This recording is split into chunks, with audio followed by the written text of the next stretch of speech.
30వ వచనాన్ని చదువుకుందాం. అందుకు ఆ మనుష్యుడు, ఆయన ఎక్కడి నుండి వచ్చనో మీరు ఎరగకపోవుట ఆశ్చర్యమే, అయినను ఆయన నా కన్నులు తెరచెను. దేవుడు పాపుల మనవి ఆలకింపడని ఎరుగుదుము. ఎవడైనను దేవభక్తుడై ఉండి ఆయన చిత్తము చొప్పున జరిగించిన ఎడల ఆయన వాని మనవి ఆలకించును. పుట్టు గ్రుడ్డివాని కన్నులు ఎవరైనా తెరిచినట్టు లోకము పుట్టినప్పటి నుండి వినబడలేదు. ఈయన దేవుని యొద్ద నుండి వచ్చినవాడు కాని ఎడల ఏమీ చేయనేరడని వారితో చెప్పెను. అందుకు వారు, నీవు కేవలం పాపివై పుట్టినవాడవు, నీవు మాకు బోధింపవచ్చితివా అని వానితో చెప్పి వాని వెలివేసిరి. చిన్న మాట ప్రార్థన చేసుకుందాం. ప్రేమ కలిగిన మా మహాపరిశుద్ధ తండ్రి, ఘనుడవగు దేవా, నీకు స్తోత్రం. నీ దయాపూర్వక సంకల్పాన్ని బట్టి ఈ ఆదివారం 2వ ఆరాధనలోకి మమ్మల్ని తీసుకొచ్చినందుకు స్తోత్రాలు. దేవా, ఇంత సమయం మాతో మీరు ఉన్నారు. ఇప్పటివరకు మేము మాట్లాడినవి, చేసిన ప్రార్థనలు, స్తుతి, ఆరాధన, సమర్పణ సమస్తము అర్పణతో సహా అన్నీ గైకొన్నారు ప్రభు. ఇప్పుడు మీరు మాట్లాడాలని మేము ఆశిస్తున్నాం. నాయనా, వాతావరణం ఎండ తీవ్రతను నీ అదుపులోకి తీసుకోండి. దయచేసి మా దేశమును చల్లబరచండి, మా రాష్ట్రమును చల్లబరచండి. ఎండ తీవ్రతను బంధించండి ప్రభువా, ఉక్కపోతను బంధించండి. ప్రశాంతంగా నీ మాటలు విని నిన్ను ఆరాధించుకోవడానికి అనుకూలత ప్రసాదించండి. ఉపదేశాన్ని అడ్డగింపు చూసే సైతాను, దురాత్మ, దయ్యపు అంధకార శక్తుల ప్రభావం నజరేయుడుకు యేసు అధికారం కలిగిన నామంలో బంధిస్తున్నాం. నీ కృప అనుగ్రహించి మాతో మాట్లాడుమని, మాట్లాడినందుకు విశ్వాసంతో స్తుతులు చెల్లిస్తూ యేసు నామంలో నిన్ను మయంపరుచుకుంటున్నాం తండ్రి. Amen, amen. ప్రభునందు ప్రియులారా, యోహాను సువార్త 9వ అధ్యాయం నాకు ప్రత్యేకంగా నేను అభిమానించే అధ్యాయం. యోహాను సువార్త 9వ అధ్యాయం ఎందుకంటే నాకు ఇష్టమైన స్టోరీ ఉంది అందులో. అందుకని లోకంలో మనుషులు రకరకాల కార్యాలకి తెగిస్తారు. కొంతమంది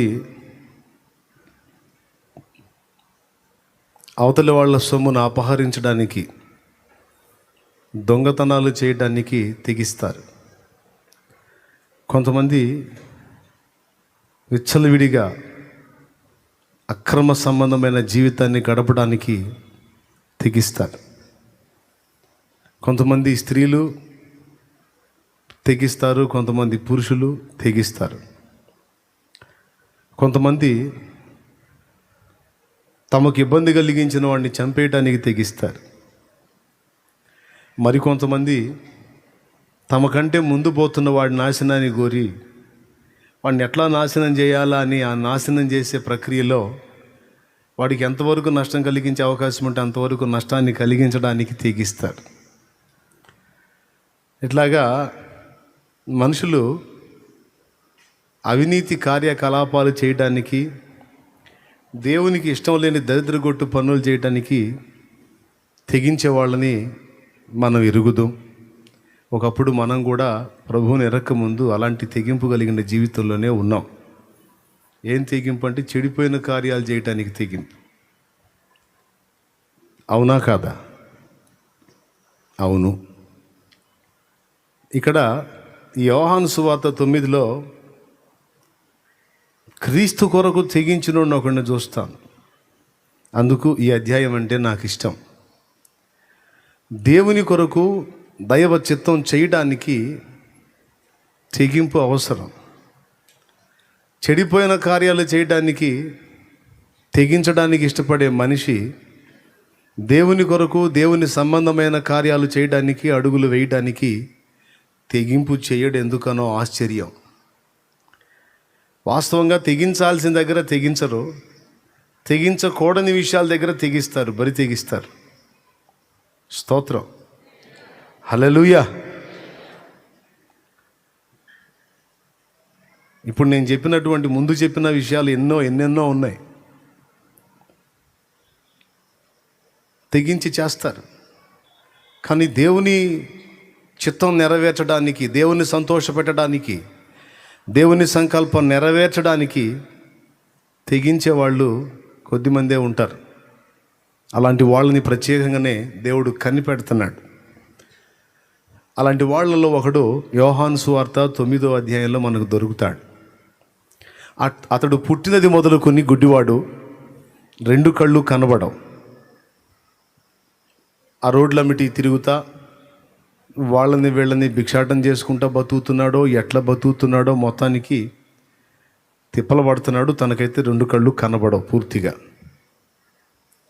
సహజంగా అంధుడైన వ్యక్తిని సమాజం జాలిగా చూస్తుంది.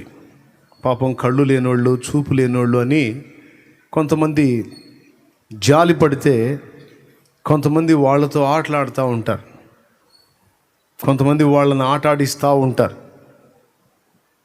కొంతమంది వాళ్ళ దగ్గరికి వెళ్ళి సప్పుళ్ళు చేస్తూ ఉంటారు. బాధపడేవాళ్ళు, జాలి పడేవాళ్ళు కొందరైతే వాళ్ళని ఆడించేవాళ్ళు మరికొంతమంది. వాళ్ళు పాపం కాళ్ళకి ఏం తగిలిద్దో తెలియదు, కనపడదు కదా, వాళ్ళు వచ్చే త్రోవలకి అడ్డం వేయటం, అది తగిలి పడబోతే పట్టుకొని వాళ్ళని ఎగతాళి చేయటం లాంటివి కూడా చేసేవాళ్ళని నేను చూశాను. తెలియక చేస్తారు, అది తెలిస్తే చేయరు, తెలియక చేస్తారు. కళ్ళు లేని వాళ్ళకి అంతా చీకటే, అంతా చీకటే. మనం కాసేపు కళ్ళు మూసుకొని ఉండాలంటే ఏం బాధో బాధ. ఒక నిద్రపోయేటప్పుడు తప్ప విడిగా కళ్ళు ముయ్యాలంటే ఏం బాధో బాధ. ఇందాక మా వాడిని అందుకే అరిసింది, ప్రార్థన చేస్తా కూడా కళ్ళు ముయ్యట్లా, అందుకని అరిసే కళ్ళు మూసి చేయవా అని. దేవునికి స్తోత్రం కలుగును గాక. నేను అటు తిరిగి గద్దిస్తే ఇక ఈ విచిత్రం చెప్పనా, మావాడు కళ్ళు తెరిచి ప్రార్థన చేస్తుంటే ఎదురు చూసేవాళ్ళు కొంతమంది కళ్ళు తెరిచి చూస్తున్నారు. ఏం ప్రార్థనలో నాకు ఇంతగా ఉంది. చేసేవాడు కళ్ళు మూయట్లా, ఆ ప్రార్థనలో ఏకీభవించే వాళ్ళు కూడా కొంతమంది కళ్ళు మూయట్లా. ఆశ్చర్యపోయి చూస్తున్నారా, లేకపోతే ఏం ప్రార్థన ఏముందిలే అని కళ్ళు తెరిచి చూస్తున్నారా అర్థం కావట్లా. ప్రార్థనలో కూడా కళ్ళు ముయ్యట్లే, ముయ్యాలా, ప్రార్థనలో కళ్ళు ముయ్యాలా. సరే, నేనంటే అక్కడ ప్రార్థన మీద బలిపీఠం మీద ప్రార్థన చేసేవాడంటే క్రమంగా ఉన్నారో లేదని ఒకసారి కళ్ళు తెరిచి చూడటం తప్పేం కాదు. కానీ మిమ్మల్ని ప్రార్థనలో నడిపించేటప్పుడు నేను మిమ్మల్ని అబ్జర్వ్ చేయటం తప్పు కాదు. నేను మిమ్మల్ని చూస్తున్నానో లేదో మీరు చూడటం తప్పు. దేవునికి స్తోత్రం, హల్లెలూయా. అర్థమైందా? అట్లాగా ఈ కాసేపు కళ్ళు మూయాలంటే మనకి ఇబ్బంది. నిద్రలో కాకుండా విడిగా కళ్ళు మూయాలంటే ఏం బాధో బాధ. కానీ కళ్ళు లేని వాళ్ళకి ఎప్పటికీ చీకటే పాపం. కాబట్టి వాళ్ళ మీద జాలి పడేవాళ్ళు కొందరు, వాళ్ళని ఆట పట్టించేవాళ్ళు కొందరు. మొత్తానికి అలాంటి జీవితం జీవిస్తున్నాడు ఇతను. ఓ రోజు అతడు త్రోవన వెళ్తూ ఉన్నాడు. యేసు ప్రభు తన శిష్యులతో వస్తున్నాడు. శిష్యులు అతన్ని అబ్జర్వ్ చేశారు. 2 కళ్ళు లేవు, గుడ్డివాడు. ఆయన దగ్గరికి వచ్చి, పాపం ప్రభువా, ఇతడు కళ్ళు లేని వాళ్ళలాగా ఉన్నాడు, మనం ఏదన్నా ఇతనికి సహాయం చేయగలమా ప్రభువా, ఏదన్నా ఇతనికి హెల్ప్ చేస్తారా అని అడగాలి శిష్యులు. వాళ్ళు అది అట్లా అడగల. వాళ్ళు ఆ కళ్ళు లేని వాడిని చూసి యేసు ప్రభు దగ్గరికి వచ్చి, ప్రభువా, వీడు గుడ్డివాడుగా పుట్టాడు కదా, గుడ్డివాడుగా పుట్టడానికి ఇతడు పాపం చేశాడా, ఇతన్ని కన్నవాళ్ళు పాపం చేశారా అని అడిగారు. అంటే వాళ్ళు అడిగిన ఆ ప్రశ్నలో ఒక అర్థం ఉంది. గుడ్డివాడుగా పుట్టడానికి ఇతడు పాపం చేశాడా అంటే, పుట్టిందే గుడ్డివాడైతే పాపం ఎప్పుడు చేస్తాడు? పూర్వజన్మలో చేసి ఉండాలి. అంటే కొంతమంది నమ్ముతున్నారు, గత జన్మలో చేసినటువంటి దుర్మార్గాలు, పాపాల ఫలితం ఈ జన్మలో అనుభవించాలి, ఈ జన్మలో చేసే పాపం దాని ఫలితం వచ్చే జన్మలో అనుభవించాలి అని అనేక జన్మలు ఉన్నాయని ఒక సిద్ధాంతం ఉంది. పునరపి జననం పునరపి మరణం అని కర్మ సిద్ధాంతాన్ని సూచించేటువంటి సిద్ధాంతం ఒకటి ఉంది. ఇప్పుడు లోకంలో అన్యులు చాలామంది అదే నమ్ముతున్నారు. సచ్చినోడు పాపం చేసి ఉంటే పంది కడుపున పుడతాడు, పుణ్యం చేస్తే బాగా సౌండ్ డబ్బున్న వాళ్ళు ఇంట పుడతాడని నమ్ముతారు. అని మనిషిగా పుట్టిస్తేనే దరిద్ర కొట్టు పనులు చేశాడు, ఇక పందిగా పుట్టిస్తే ఏమైనా పశ్చాత్తాపడతాడా? ఇప్పుడు పందులు ఉన్నాయి, ఎండాకాలం వేళ బురద గుంటలు వెతుక్కుంటూ ఉంటాయి పందులు. స్తోత్రం, హల్లెలూయా. ఏదన్నా పందిని అబ్జర్వ్ చేశారు ఎప్పుడన్నా? ఏ పందన్నా పశ్చాత్తాపడ్డట్టు మీకు కనపడిందా? చీపోయిన జన్మలో నేను ఏ దరిద్ర పని చేశాను, ఈ జన్మలో ఈ పందిలాగా పుట్టాను, చీతూ నా బతు పాడుగా ఏ పందని అనుకుంటుందట? దానికంత ఎరువు దొరికి అంత బురద గుంట దొరికితే అది తిని ఆ బురదలో పడి ఏం ఆనందమో ఆనందం దానికి. అసలు పందికి ఫుడ్ అను బురద బెడ్ దొరికితే అది మనతో ఒకవేళ మాట్లాడే స్వరం అంటే ఏం మాట్లాడో తెలుసా? బ్రదర్, నా లైఫ్ లాంటి లైఫ్ ఎవడికి ఉండదని అంటుంది. ఇప్పుడైనా అంటుంది అది. మీరు ఏదో కొద్ది గొప్ప కొన్నే తింటారు, అన్నీ తినరు, నేను ఏదైనా తింటాను అంటుంది అది. మీరు అంతా నీట్గా ఉంటే పండుకుంటారు, నేను ఏడైనా పండుకుంటా. మీరు అసహించుకునేదే నేను తింటా, మీరు అసహించుకునే స్థలంలోనే నేను పండుకుంటా. దిస్ ఈజ్ మై లైఫ్ అంటుంది పంది. అంతేగాని అది ఏమన్నా ఫీల్ అయిద్దా? అదిగో ఏం ఫీల్ కాదుగా. దేవునికి స్తోత్రం. దాని జీవితం, దానికి ఆనందం. అవునా కాదా?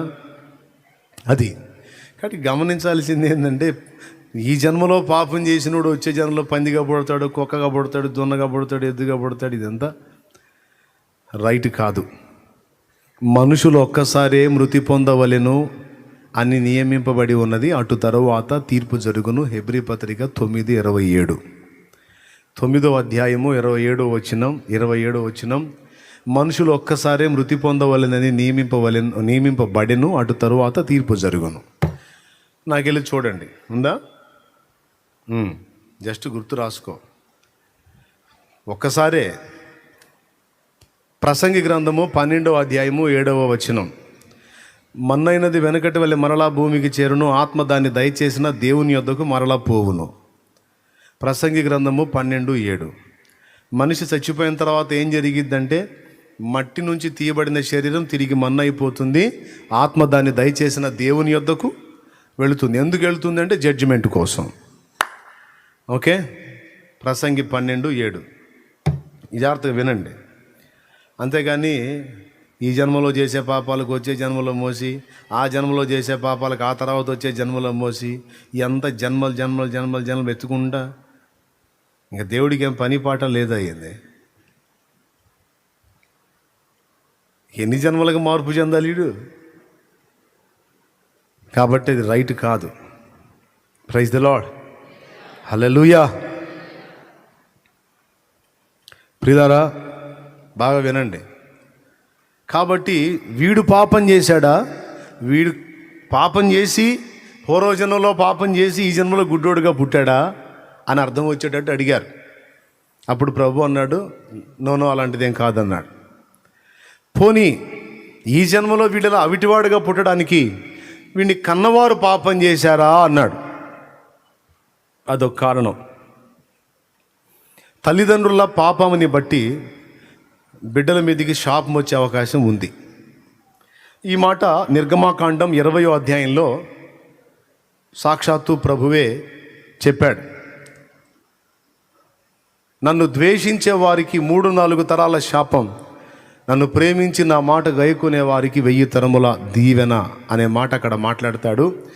నిర్గమాకాండం 20వ అధ్యాయం 5వ వచనం చూడనా. నీ దేవుడైన యెహోవాను నేను రోషము గల దేవుడును, నన్ను ద్వేషించు వారి విషయంలో 3-4 తరముల వరకు తండ్రుల దోషమును కుమారుల మీదకి రప్పించుచు, నన్ను ప్రేమించి నా ఆజ్ఞలను గైకొను వారిని 1000 తరముల వరకు కరుణించువాడనై ఉన్నాను. దేవునికి ఒకసారి గట్టిగా స్తోత్రం చెప్తారా? ఎన్ని తరాలు రప్పిస్తానన్నాడు? 3-4 తరాలు. అంటే మా ముత్తాతగాడు చేసిన పాపానికి, మా తాత, మా అయ్య, నేను అన్నమాట. ముత్తాతగాడు మంచోడు అనుకో, ఆ బ్లెస్సింగ్ అనేది తరతరాలు వస్తుందట. ముత్తాతగాడు మిడిమేలపోడు అనుకో, వాడు ఏదైనా తేడాలు చేశాడు అనుకో, ఆ శాపం అనేది మా తాతకి, మా డాడీకి, నాకు 3 లేక 4 తరాలన్నమాట. వినండి బాగా. ఇట్లా వస్తుంది. తర్వాత దావీదు ఊరియా భార్య అయిన బత్షెబాను సమీపించినప్పుడు ఊరియాను చంపించి బత్షెబాను స్వీకరిస్తాడు. బిడ్డ పుట్టుతుంది దావీదుకి. కానీ దేవుని చేత మొత్తబడి చస్తుంది ఆ బిడ్డ. దావీదుకు తెలుసు ఇది నా పాప ఫలితమని. ఎందుకు ఆ పుట్టిన బిడ్డ చచ్చింది అంటే నేను చేసిన పాపాన్ని బట్టి ఆ శాపం బిడ్డ మీదకి వచ్చింది, అవుట్. కాబట్టి తల్లిదండ్రుల దోషాలు పిల్లల మీదకి వచ్చేది జరిగిద్ది. తల్లిదండ్రుల ఆస్తులు పిల్లల స్వాధీనమైనట్టు, తల్లిదండ్రుల రోగాలు పిల్లల స్వాధీనమైనట్టు, పిల్లలకు పారంపర్యంగా వచ్చినట్టు తల్లిదండ్రుల పాప ఫలము కూడా పిల్లల మీదకి వస్తుంది. అందుకే మన అతిక్రమాలు మనొక్కడితో కాకుండా పిల్లలకు కూడా ఉంటాయి కనుక మనం జాగ్రత్త పడాలి. ఎందుకో చెప్తాను, మన దోషాలు పిల్లలకి ఎట్లా తగులుతాయో చెప్తాను. నిర్గమాకాండం 22:22 ఒకసారి చూస్తే, విధవరాలినైనను దిక్కులేని పిల్లలనైనను బాధ పెట్టకూడదు. విధవరాలినైనను దిక్కులేని పిల్లలనైనను బాధ పెట్టకూడదు. వారు ఏ విధము చేత నేను నీ వల్ల బాధ నొంది నాకు మొర్రపెట్టిన ఎడల, వారు నీ చేత ఏ విధముగానైనా నువ్వు బాధ నొంది నాకు మొర్రపెట్టిన ఎడల నేను నిశ్చయముగా వారి మొర్రను విందును. మొర్రవిని ఏం చేస్తావా? మొర్రవిని ఏం చేస్తావు? నా కోపాగ్ని రవులుకుంటుంది. మిమ్మల్ని కత్తి చేత చంపించెదను. మీరు మీ భార్యలు వెదవరాండ్రగుదురు, మీ పిల్లలు దిక్కులేని వారగుదురు. అది మిడిమేళంగా ఊరేగే వాళ్ళందరికీ హెచ్చరిక. నడమంత్రంగా మిడిమేళంగా ఊరేగుతుంటారు చూడండి కొంతమంది. అమ్మో, ఒక్కొక్కటి మిడిమేళం కాదు, ఒక నడమంత్రం కాదు. ఊరే కాస్త ఆగరా అంటే ఆగడో, కంట్రోల్ రా వచ్చే అంటే ఆగడవాడు. ఇక్కడ చెబుతున్నాడు, విధవరాండ్రని ఏడిపించొద్దు, శాపం. ఒక విధవరాలిని అన్యాయం చేసి దుర్మార్గం చేసి ఏడిపిస్తే అది నీ కొట్టి నువ్వు పోతావు, నీ భార్య విధవ అవుతుంది, జాగ్రత్త అన్నాడు. నిర్గమాకాండం 22:22 నేను చెప్పానా? అందులో ఉందా? దిక్కులేని పిల్లల నోళ్ళు కొట్టొద్దు, కడుపు కొట్టొద్దు అన్నాడు. ఓయ్ వింటున్నారా? స్తోత్రం చెప్పండి. చెప్పండి. దిక్కులేని పిల్లల కడుపు కొట్టొద్దు, వాళ్ళ నోరు కొట్టొద్దు. కొడితే ఏం జరిగిద్ది అన్నాడు? మీరు పోతారు, మీ పిల్లలు దిక్కులేని వాళ్ళు అవుతారని చెప్పాడు. అంటే తల్లిదండ్రుల దోషాలు పిల్లల మీదకి వస్తాయి అన్నమాట, వస్తాయి. అందుకే ప్రేమ, జాలి, కనికరం, ఇతరులకు సహాయపడే మనస్తత్వం, దీనులకు న్యాయం చేసే బుద్ధి, దీనులకు అన్యాయం చేయకూడదండి, దీనులకు న్యాయం చేయాలి. స్తోత్రం. కనికర పడాలి, జాలి పడాలి. దిక్కులేని వాళ్ళు ఉంటే వాళ్ళని చేరవేయాలి, ఆదరించాలి. ఆ మంచితనానికి రోజులు కావన్న ఈ రోజులో మంచితనంగా జారదీస్తే మేకు అవుతున్నట్టు అవుతున్నారు. ఏమయ్యా, కీడు చేసే శ్రమ పడటం కంటే మేలు చేసే శ్రమ పడమన్నాడు.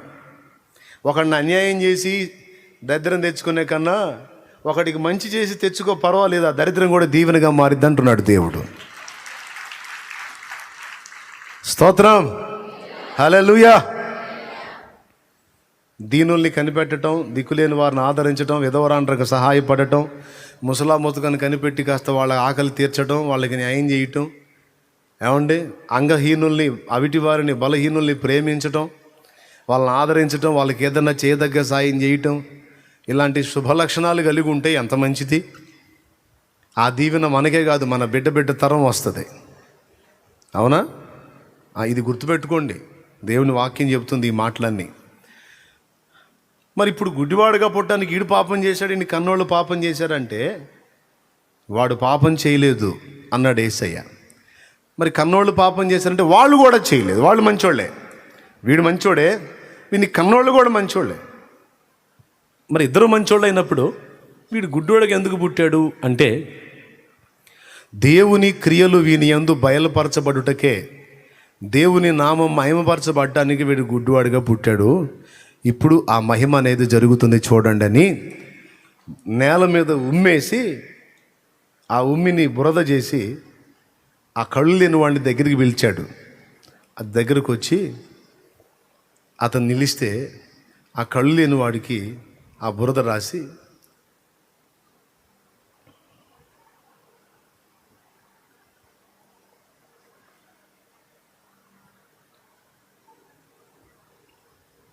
ఆ తర్వాత చెప్తాడు, వెళ్ళి సిలోయమను కోనేట్లో నీ కళ్ళు కడుక్కో, చూపు పొందు అనే మాట చెప్తాడు. దేవునికి స్తోత్రం. వెళ్ళి సిలోయమను కోనేరు ఉంది, అక్కడికి వెళ్ళి నీ 2 కళ్ళు కడుక్కో, చూపు వస్తుంది పోమంట. సిలోయము అనే మాటకు పంపబడిన వాడని అర్థం. ప్రభువు వాణ్ణి పంపాడు. ఇక్కడ ఆ కళ్ళు లేనివాడు చేసిన మొదటి తెగింపు కార్యం కనపడిద్ది. ఇప్పుడు కోనేరు అంటే సమృద్ధిగా నీళ్లు ఉండే స్థలం. బాగా వినాలి. ఓ రకంగా బావి లాంటిదే. అయితే బావి అంత లోతు ఉండదు, కానీ కొంత లోతు అయితే కోనేరు ఉంటుంది. మీరు కోనేరు చూశారు? ఎంతమంది చూశారు కోనేరులు? నీళ్లు నిలిచి ఉండే స్థలం. ఎంత లోతు ఉంటాయి సహజంగా కోనేళ్ళు? మూవీలో కొద్ది లోతు చూపిస్తున్నాడులే, కానీ కోనేరులు కొన్ని కోనేరులలోకి సొరంగాలు కూడా ఉంటాయి. ఒక కోనేరు నుంచి ఇంకొక ప్రాంతానికి సొరంగాలు ఉంటాయి. పూర్వపు రాజుల కాలాల్లో కోనేళ్లలో సొరంగాలు పెట్టి దారులు పెట్టారు యుద్ధాల్లో తప్పించుకోవడానికి. నీళ్లలోకి మెట్లు ఉంటాయి. కొంత దూరం పోయిన తర్వాత అక్కడ నీళ్లు ఉండవు, ఒక గుహ లాంటిది ఉంటుంది, అందులోకి వెళ్తారు. అవన్నీ ఉంటాయిలే. కోనేళ్ళు రకరకాలుగా ఉంటాయి. ఏది ఏమైనా కళ్ళు ఉన్నాడంటే కోనేట్లోకి పోయి కడుక్కుంటాడు. కళ్ళు లేనోడు ఎట్టబోతాడండి? కొంచెం ఇబ్బందే కదా. సరే, తీరా కోనేటి దగ్గరికి పోయినాక కడుక్కోపోయి కాళ్ళు జారి పడితే. ఇంకొకటి, చూపు లేని వాళ్ళకి కొంచెం అనుమానం ఎక్కువ. దేవునికి స్తోత్రం, హల్లెలూయా. దేన్ని ఓ పట్టాన నమ్మరు, వాళ్ళకి అనుమానం ఎక్కువ. అలాంటిది పోయి కోనేటిలో కళ్ళు కడుక్కో అంటే ఏమాత్రం ఆలోచించకుండా యేసు ప్రభు స్వరం విన్నాడు. ఆయన ఉమ్మూసి బురద చేసి అది కళ్ళకి రాసి ఆయన వెళ్ళి కళ్ళు కడుక్కోమన్నాడు కదా. వెంటనే కోనేటి దగ్గరికి వెళ్ళడానికి తెగించి బయలుదేరి వెళ్ళి ఎట్టకేలకు ఆ కోనేటి దగ్గరికి చేరాడు. చేరి కళ్ళు కడుక్కున్నాడు. కడుక్కుంటే చక్కగా జీవితంలో ఇంతవరకు చూడని దృశ్యాలు కనపడుతున్నాయి. మనుషుల స్వరాలు విన్నాడు, కానీ అసలు మనుషులు అనేవాళ్ళు ఎట్లుంటారో తెలియదు. నీళ్లు వాడుకుంటున్నాడు, కానీ నీళ్ళు ఎట్లుంటాయో తెలియదు. వస్త్రాలు అంటే వేసుకొని తిరుగుతున్నాడు, కానీ అవి ఎట్లుంటాయో తెలియదు. చెట్లు చేమలు అంటే వాటి నీడను తిరుగుతున్నాడు, కానీ అవి ఎట్లుంటాయో తెలియదు. పక్షులు వాటి స్వరాలు వింటున్నాడు, కానీ అవి ఎలా ఉంటాయో తెలియదు. ప్రియులారా, ఇప్పుడు ఆ కళ్ళు ఎప్పుడైతే కడుక్కున్నాడో ఇక స్పష్టంగా అన్నీ క్లియర్గా కనపడటం మొదలుపెట్టినాయి.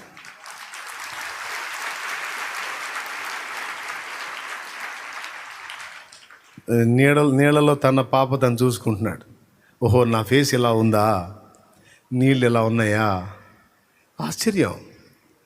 మనుషులు ఎట్లుంటారా, వీళ్ళు మనుషులా? అన్నిటినీ గమనించి చెట్లు చేమలు మనుషులు గోడలు రాతి బండలు అన్నీ గమనించుకుంటా ఓ పరవశంలో ఉన్నాడు. ఎందుకంటే అది పైన ఆకాశము, మేఘాలు, సూర్యుడు. హల్లెలూయా, హల్లెలూయా. బాగుంది. ఇప్పుడు నాకెళ్ళి చూడండి. సరే, చూపు వచ్చింది, అన్నీ చూస్తున్నాడు, అంతా బాగుంది. ఈ కార్యం జరిగింది కదా. శాస్త్రులు పరిసయ్యులు కొంతమంది ఉంటారుగా, అసూయాపరులు. ప్రభు చేసే కార్యాలను బట్టి ఆయన ఎవరో గ్రహించాల్సింది పోగొట్టి ఆయనను ఎలాగో తప్పుపడదామా, ఎలాగో సంహరిద్దామా, ఆయనకు మహిమ రాకుండా ఎలా అడ్డగిద్దామా అని తిప్పలు పడే రకాలు ఉన్నారు. అక్కడే ఆయన ఉన్న ప్రాంతంలోనే ఉన్నారు. పాప ఇప్పుడు అన్యజనులు కుస్తీలు పడుతున్నారు. ఒక్కొక్క అన్యజనుడు ఒక్కొక్క మతోన్మాది ప్రభువుని కానీ సేవకుల్ని కానీ విశ్వాసుల్ని కానీ దూషించే దూషణ అంతా ఇంత కాదు. తిట్టడం వాడేదో గొప్ప కార్యక్రమం అనుకుంటాడు. ఇక దరిద్రపు బూతులన్నీ వాడి ఇడిపడి వచ్చాం. అన్ని చండాలపు మాటలన్నీ మాట్లాడి అన్నీ మానుకొని ఇప్పుడు ఏసురక్తం చేయి హల్లెలూయా స్తోత్రం అనుకుంటా కూర్చున్నాం. తిట్టడం వాడికే వచ్చినట్టు మనకు రానట్టు. మనం తిట్టడం మనకు పర్మిషన్ ఇలా ఏసయ్యా తిట్టండి రా అన్నట్టయితే చెవుల్లో రక్తం వచ్చేటట్టు తిట్టేవాళ్ళం. మాటలతోనే బ్లడ్ వచ్చేదన్నమాట. లేదా మెంటల్ హాస్పిటల్ కన్నా జాయిన్ అయ్యేవాడు. ఇన్ని రకాల కొత్త తిట్లు ఇంతవరకు వినలేదురా అన్నటువంటి తిట్లు. కాకపోతే తిట్టడం వాడి గొప్పతనం అయితే అంత ఘోరమైన మాటల్ని మౌనంగా సహించటం దేవుడు మనకిచ్చిన ఘనత. తొందరపడి ఆవేశంతో దూషించేవాడు గొప్ప కాదు. ఒక తన్ను ఎగిరి ఒక తన్ను తన్నగలిగి ఉండి తిరిగి తిట్టగలిగి ఉండి కూడా బలవంతులమై ఉండి కూడా మౌనంగా ఓర్పుతో సహించి దాటి వెళ్ళిపోతున్నాం చూడు, ఇది గొప్పతనం. ఇది ఆ విధవాయిలకు తెలియదులే, ఏది దూషణ చేసేటువంటి దౌర్భాగ్యులకు తెలియదులే. తెలిసే నాటికి తెలిసిద్ది. యాడికి పోతారు, ఎన్నాళ్ళు ఉంటారు. ఎగిరి బతికిన 70-80 ఏగా. ఆ తర్వాత ప్రతి ఒక్కడు వాళ్ళ కాటికి పోవాల్సిందే. ఎగిరినోడల్లా పాడెక్కాల్సిందే, తప్పిట మోగాల్సిందే, గుంటలో పెట్టాల్సిందే, కట్టెల్లో గాలవాల్సిందే, సచి దేవుడు ముందుకు రావాల్సిందే.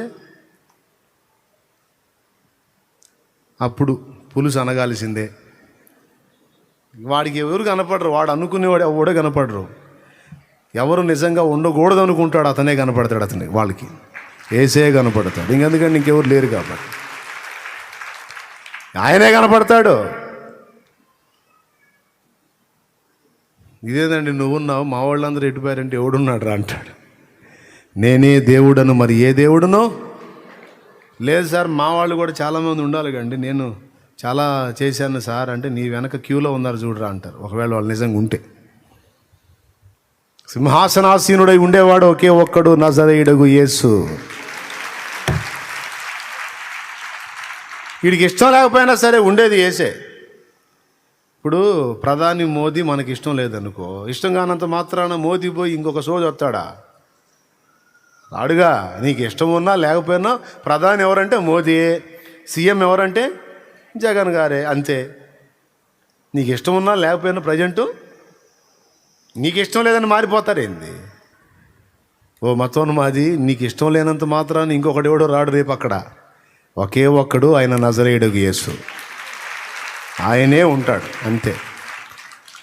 ఎందుకంటే ఆయనే సృష్టికర్త, ఆయనే మనందరినీ నిర్మించిన నిర్మాత, ఆయనే మన పాపాల కోసం ప్రాణం పెట్టి తిరిగి లేచిన దేవుడు, ఆయనే ఏ పాపం లేని పరిశుద్ధుడు, దేవుడు అనడానికి 100% యోగ్యుడు.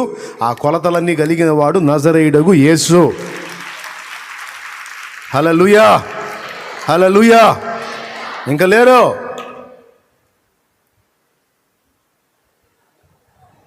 ఉంటారు కదా ఇట్లాంటి వాళ్ళు. వాడి దగ్గరికి వచ్చారు. ఒకడు అన్నాడు, నువ్వు గుడ్డోడివి కదా, ఏంది మామూలుగా చూస్తున్నావేంది, నీ కళ్ళు ఎట్లా బాగుపడ్డాయి అన్నాడు. అప్పుడు వాడు చెప్పాడు. ఏం చెప్పాడు ఒకసారి చదువురా తల్లి త్వరగా. వారు 10వ వచనం. వారు నీ కన్నులు ఎలాగో తెరవబడినని వారిని నీ కన్నులు ఎలాగో తెరవబడినని అడిగారు. వాడు యేసు అను ఒక మనుష్యుడు బురద చేసి నా కన్నుల మీద పూసి నీవు సిలోయమను కోనేటికి వెళ్ళి కడుక్కొనుమని నాతో చెప్పెను. నేను వెళ్ళి కడుక్కొని చూపు పొందితిన నేను. తర్వాత వారు ఆయన ఎక్కడనని అడుగగా వాడు నేనెరుగనెను. అంతకు ముందు గురుడి అయి నిండిన వానిని వారు పరిసయ్యుల యొద్దకు తీసుకొని పోయిరి. యేసు బురద చేసి వాని కన్నులు తెరిచిన దినము విశ్రాంతి దినము. వాడెలాగూ చూపు పొందెనో దాని గూర్చి పరిసయ్యులు కూడా వానిని మరలా అడుగగా వాడు నా కన్నుల మీద ఆయన బురద ఉంచగా నేను కడుక్కొని. రెండోసారి చెబుతున్నాడండి పాప. ఒకసారి ఒకడు అడిగితే చెప్పాడు, మళ్ళీ ఇప్పుడు ఇంకొక బ్యాచ్ పరిసయ్యులకి మళ్ళీ చెబుతున్నాడు. ఆయన ఉమ్మూసి బురద చేశాడు, ఆ బురద నా కళ్ళ మీద రాశాడు, సిలోయమను కోనేటికి వెళ్ళి కడుక్కోమన్నాడు, కడుక్కున్నాను, బాగుపడ్డా, నా కళ్ళు వచ్చినాయి అంటున్నాడు. కాగా పరిసయ్యులలో కొందరు ఈ మనుష్యుడు విశ్రాంతి దినము ఆచరించుట లేదు గనుక, అంటే దేవుడు కళ్ళు బాగుపడ్డాయి అంటే వీళ్ళకి ఆనందం లేదు, కానీ పుట్టినది మొదలుకొని గుడ్డివాడైన మనుష్యుడు బాగుపడ్డాడు అంటే వీళ్ళకి ఆనందం లేదు. కానీ అసలు విశ్రాంతి దినం రోజు ఇట్లాంటి పనులు చేయటం ఏంది ఆ బోధకుడు? ఒరే దరిద్రులారా, ఏ రోజు చేస్తేనేమి వాడు కళ్ళు లేనోడు పుట్టందుడురా పాపం, ఎక్కడ గుంటుందో ఏడ మెరకుందో తెలియదు. వాడు పాపం ఎన్నిసార్లు బోర్ల పడ్డాడో, ఎన్నిసార్లు లేచాడో తెలియదు. వాడికి ఎన్నిసార్లు ముఖం పగిలి రక్తం వచ్చిందో తెలియదు. అలాంటి వాడు ఇప్పుడు చక్కగా చూస్తున్నాడంటే అమ్మో ఇది మామూలు విషయం కాదు అనుకోవద్దు. ఆహా, అసలు ఈ వారం బాగు చేయటం ఏంది? అసలు ఈ శనివారం విశ్రాంతి దినంగా అసలు ఇప్పుడు బాగు చేయటం ఏంది? ఇప్పుడు ఈ మతోన్మాదులు కూడా అంతే. తాగుబోతులు మారుతున్నారు, దొంగలు మారుతున్నారు, నరహంతకులు మారుతున్నారు. ఘోరమైన జీవితాల్లో ఉన్నోళ్ళు, దుర్మార్గులు, రౌడీ షీట్ ఓపిన వాళ్ళు మారిపోయి చక్కగా బతుకుతున్నారు. వ్యభిచారులు మారుతున్నారు, గంజాయి అమ్మేవాళ్ళు మారుతున్నారు, గంజాయి తాగేవాళ్ళు మారుతున్నారు. ఎన్నో భయంకరమైన జీవితాలు మారిపోయి, దుర్మార్గులు మారిపోయి మంచి మనుషులుగా మారి చక్కగా బ్రతుకుతుంటే అసలు నిజంగా అది ఇన్నున్నాయి మనం చేసే ఈ ఒక్కదానిలో కూడా ఈ మార్పు కనపడదు. యేసు ప్రభువులో నిజంగా శక్తి లేకపోతే, ఆయన నిజమైన దేవుడు కాకపోతే, ఆయన సిలువలో విలువ లేకపోతే ఇన్ని జీవితాలు ఎలా మారుతాయిరా? ఇది సామాన్యమైన విషయం కాదని అనుకోవద్దు.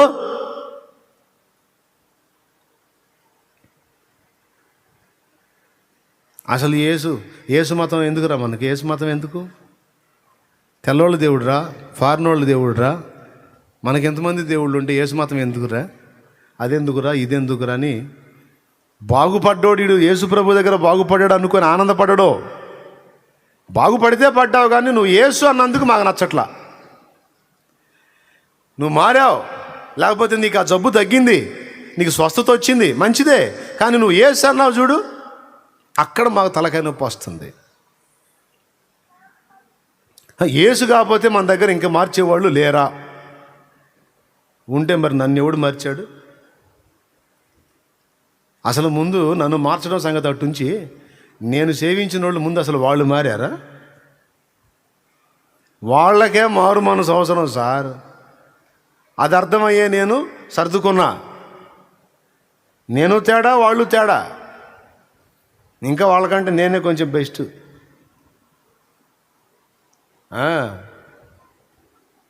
నేనే ఒక రకంగా సగం పాపిని, వాళ్ళు సంపూర్ణ పాపులు.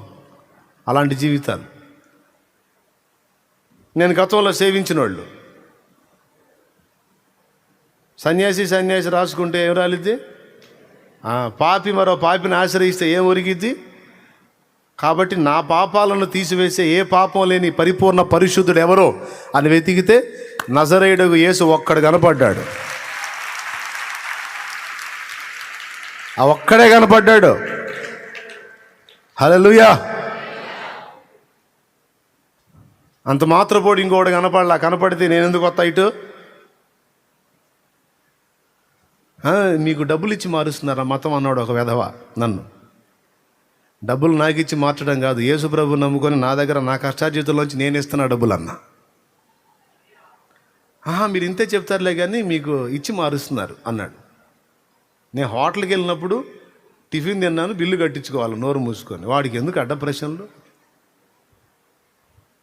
ఎప్పుడు మారావు? నీ పాత పేరు ఏంది? నీ బొంద నీ బోలే, నీకెందుకురా? నా పాత పేరు నీకెందుకు? నా కొత్త పేరు నీకెందుకు? నా ఇష్టం, నాకు హక్కు ఉందిరా. నా అంతరాత్మ ప్రబోధానుసారం నాకు ఇష్టమైన దైవాన్ని మొక్కే హక్కు నాకుంది. తూకోనరే నన్ను అడగటానికి. నువ్వెవడు అసలు?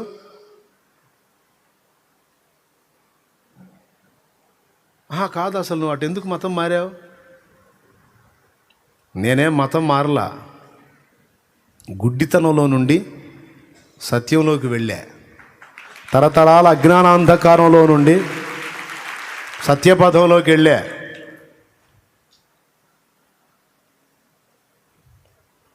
బిల్లు కట్టించుకో అంతే. ఈ సోదంతా నీకెందుకు? నా ఇష్టం, ఎవరినైనా నమ్ముకు, నీకెందుకు?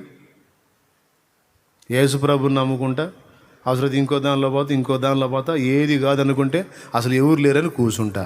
నీకేమన్నా నొప్పా? లేకపోతే నీకేమన్నా తినది అరగట్లేదా? లేకపోతే మోషన్ ఫ్రీగా కావట్లేదా? నీకెందుకురా నాతో? అంతే. ఎందుకు అసలు నువ్వు అటు ఎందుకు వెళ్ళాలా? అంత మాత్రం మనలో లేదు. ఉంటే ఎందుకు వెళ్ళాలా? యేసు లాంటి నీతి, యేసు లాంటి పరిశుద్ధత, యేసు లాంటి పవిత్ర జీవిత విధానం, యేసు వలె ప్రేమ చూపుట, యేసు వలె పాపి కోసం ప్రాణం పెట్టి తిరిగి లేచుట, న్యాయానికి న్యాయం చూపుట, ధర్మశాస్త్రానుసారంగా వ్యవహరించుట, ఈ కొలతలు నేను గతంలో ఫాలో అయిన దానిలో లేదు. అందుకే యేసుని నమ్ముకున్నా. 1కి 100 1000 పట్టుకొని తన్ని కొట్టి తిట్టి చంపినా సరే అదే చెబుతా. స్తోత్రం, హల్లెలూయా. ఉన్న నిజం అదే. కాబట్టి యేసుకు సమానుడు ఎవ్వడూ లేడు. ఇది అటెందుకు వెళ్ళావు ఇటెందుకు వెళ్ళావు అన్నవాడికి సమాధానం ఇదే. నువ్వు కూర్చున్నావు గుడ్డితనంలో, నేను కూడా కూర్చోవాలేంది. మొన్నటిదాకా అట్నే కూర్చున్నా గుడ్డి కళ్ళు వేసుకొని నేను కూడా. వాడికి బురద పూసి శిలోయమను కోనేట్లో కళ్ళు గడిగిపించి బాగు చేసినట్టు ఆయన నన్ను ముట్టి బాగు చేశాడు, నా కళ్ళు వెలిగించాడు. మైండ్ పనిచేయటం మొదలుపెట్టింది. ఇప్పుడు మైండ్ పోయిన వాళ్ళందరూ రకరకాల మాటలు, దోషంలో ఏమండి అజ్ఞానాంధకారంలో పడి కొట్టుమిట్టాడుతూ అంతా కలిసి చచ్చిపోవాలన్న దారుణమైన పరిస్థితికి వెళ్ళినప్పుడు ఒక్క వెధవాయి అంటే ఒక్క వెధవాయి కూడా పలకరించిన దిక్కు లేదు, ఆదరణ కలిగించిన దిక్కు లేదు, కనీసం ఒక నిరీక్షణ ఇచ్చిన దిక్కు లేదు. ఎన్ని తిరిగా గుళ్ళు గోపురాలు ఒకటి కాదు, నానా రకాల కుప్పలు ఇటు పడితట్టు బస్ స్టాండింగ్లో పండుకున్నాం. క్షేత్రాలు తిరిగి ఎక్కడ ప్లేస్ లేక ప్లాట్ఫారాల మీద పండుకున్నాం. చెప్పులు లేకుండా మాడు మంట పుట్టిందాక ఆ దేవుడికి అది ఇష్టం, ఈ దేవుడికి ఇది ఇష్టం, ఆ స్వామికి అది ఇష్టం, ఈ స్వామికి ఇది ఇష్టం అని అన్నీ మోసి చివరికి అసలు నేను నిజమా కాదని పుస్తకాలు తెచ్చుకొని చదివి చివరికి వ్యవహారం తెలిసి అది నేను నమ్ముతుంది సత్యం కాదనేది అర్థమైపోతుంది నాకు. నేను నాలాంటి బలహీనులు పాపులైన మనుషులకే మొక్కుతున్నానని అర్థమైపోయింది. అసలు ఏ పాపం లేని పరిశుద్ధుడైన దేవుడు ఒకడు ఉన్నాడా అన్న ఆ రాత్రి నన్ను దర్శించాడు. నేనే దేవుడను, మరి ఏ దేవుడు లేడని. నజరేయుడగు యేసు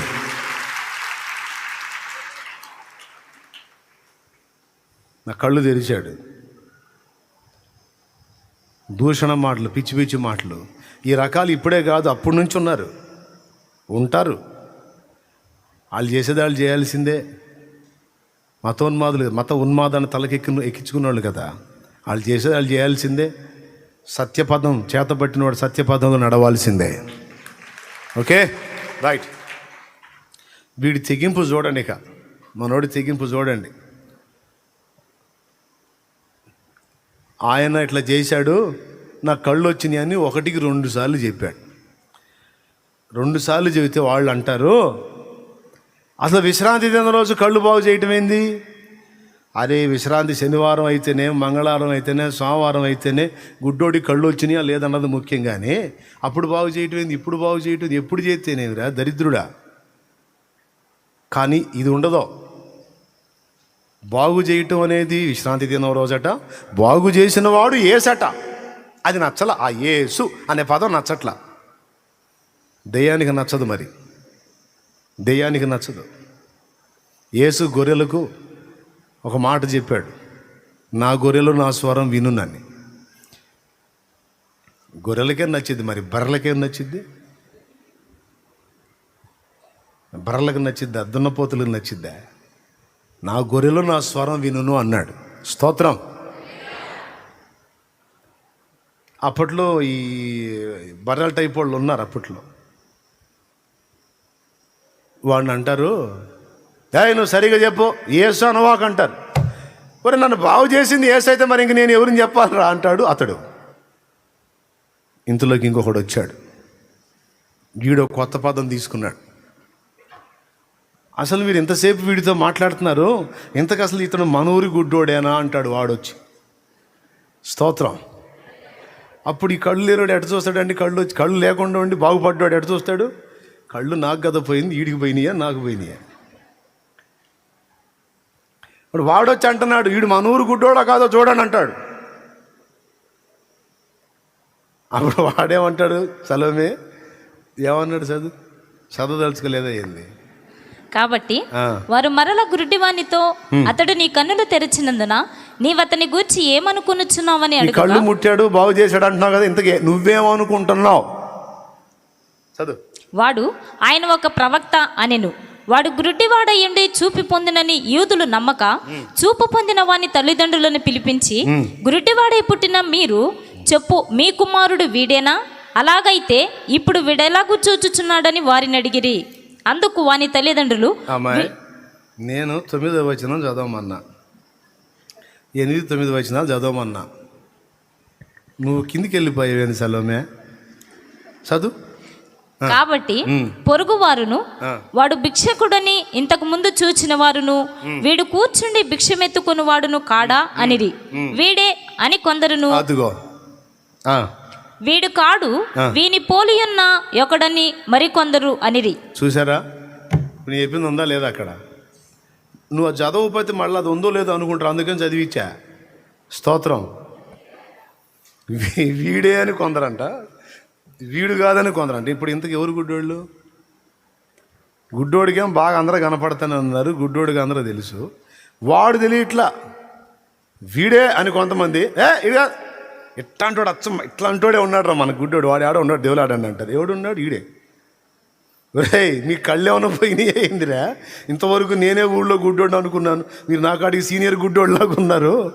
మీ కళ్ళ ముందే తిరిగి బాబు ధర్మాన్ని, మీ కళ్ళ ముందే నేను భిక్షాటం చేసేవాడిని, వాళ్ళే అన్నారు కదా భిక్షకుడని. నేనే ఊరికా నువ్వు కాదు ఇంకొకడు, ఊరి నేనే అంటే ఇంకొకటి ఇవిడురా, కాదు ఇంకొకడు. సరే ఇటు కాదు కానీ వీళ్ళ అమ్మ నన్ను పిలిపించండి రా. పెద్ద మీటింగ్ వేశారు, పెద్ద మీటింగ్ వేసి నడి బజార్లో వాడిని నిలబెట్టి, ఇప్పుడు వాడు చేసిన పాపం ఏంటంటే యేసు నన్ను బాగు చేశాడని చెప్పటం. అర్థమైందా? వాడు చేసిన నేరం ఏంటంటే యేసుకు సాక్షిగా ఉండటం.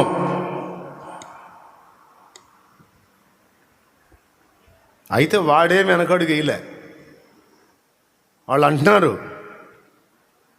ఈ పంచాయతీలు ఏంది, ఈ తీర్పులేంది, అసలు నా కళ్ళు బాగు చేసినోడిని కలవనేండ్రా, ఒరే నాయనలారా ఆయన దగ్గరకు బాగునేండ్రా రే, నేను మళ్ళీ వస్తాను మీ మీటింగ్లోకి, అవసరం ఈ దరిద్ర మీటింగ్లోకి వస్తాను నేను తర్వాత, ముందు ఆయన కలవనేండ్రా నన్ను అంటాడు ఇతను.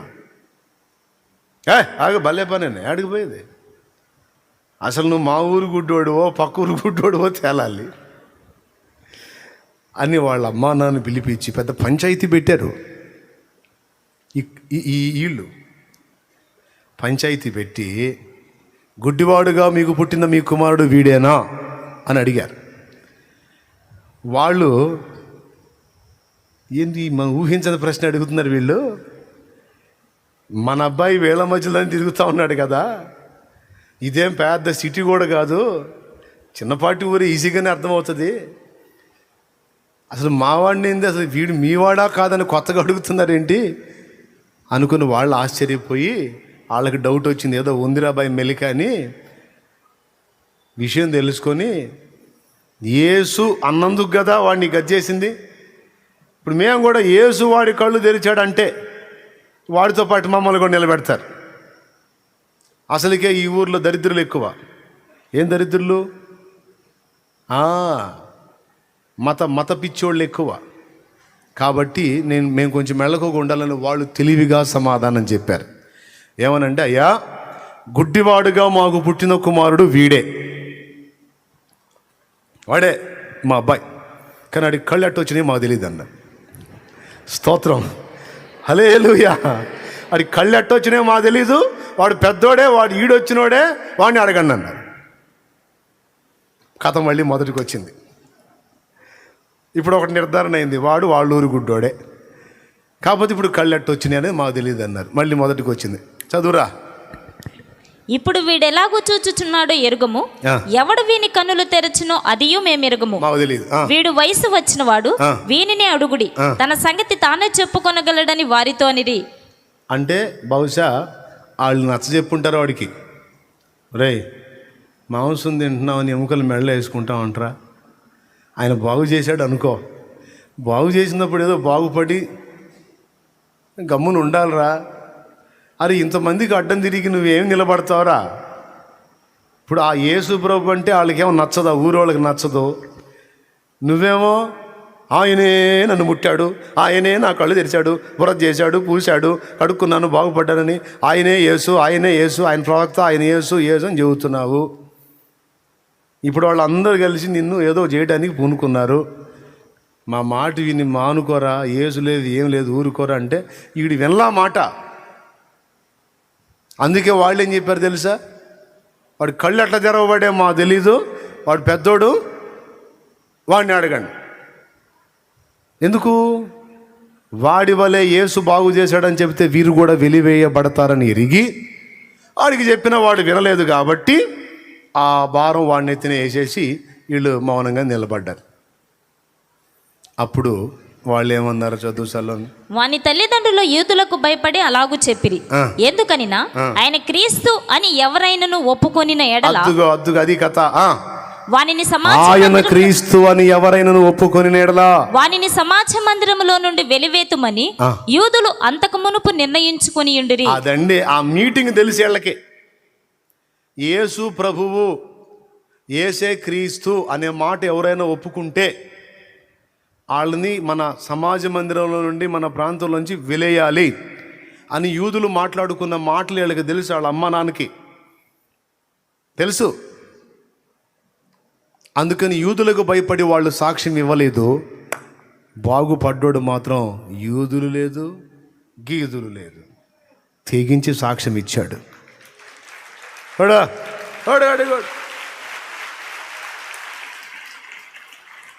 తెగించి యేసు మాట చొప్పున ఒకడు అడుగేస్తే, యేసు ప్రభు చెప్పిన మాట చొప్పున తెగించి ఒకడు అడుగేస్తే వాడికి ఏమేం వనగోరుతాయో చెప్తున్నాను. మొట్టమొదటిది, వానికి నేత్రాలు తెరవబడతాయి.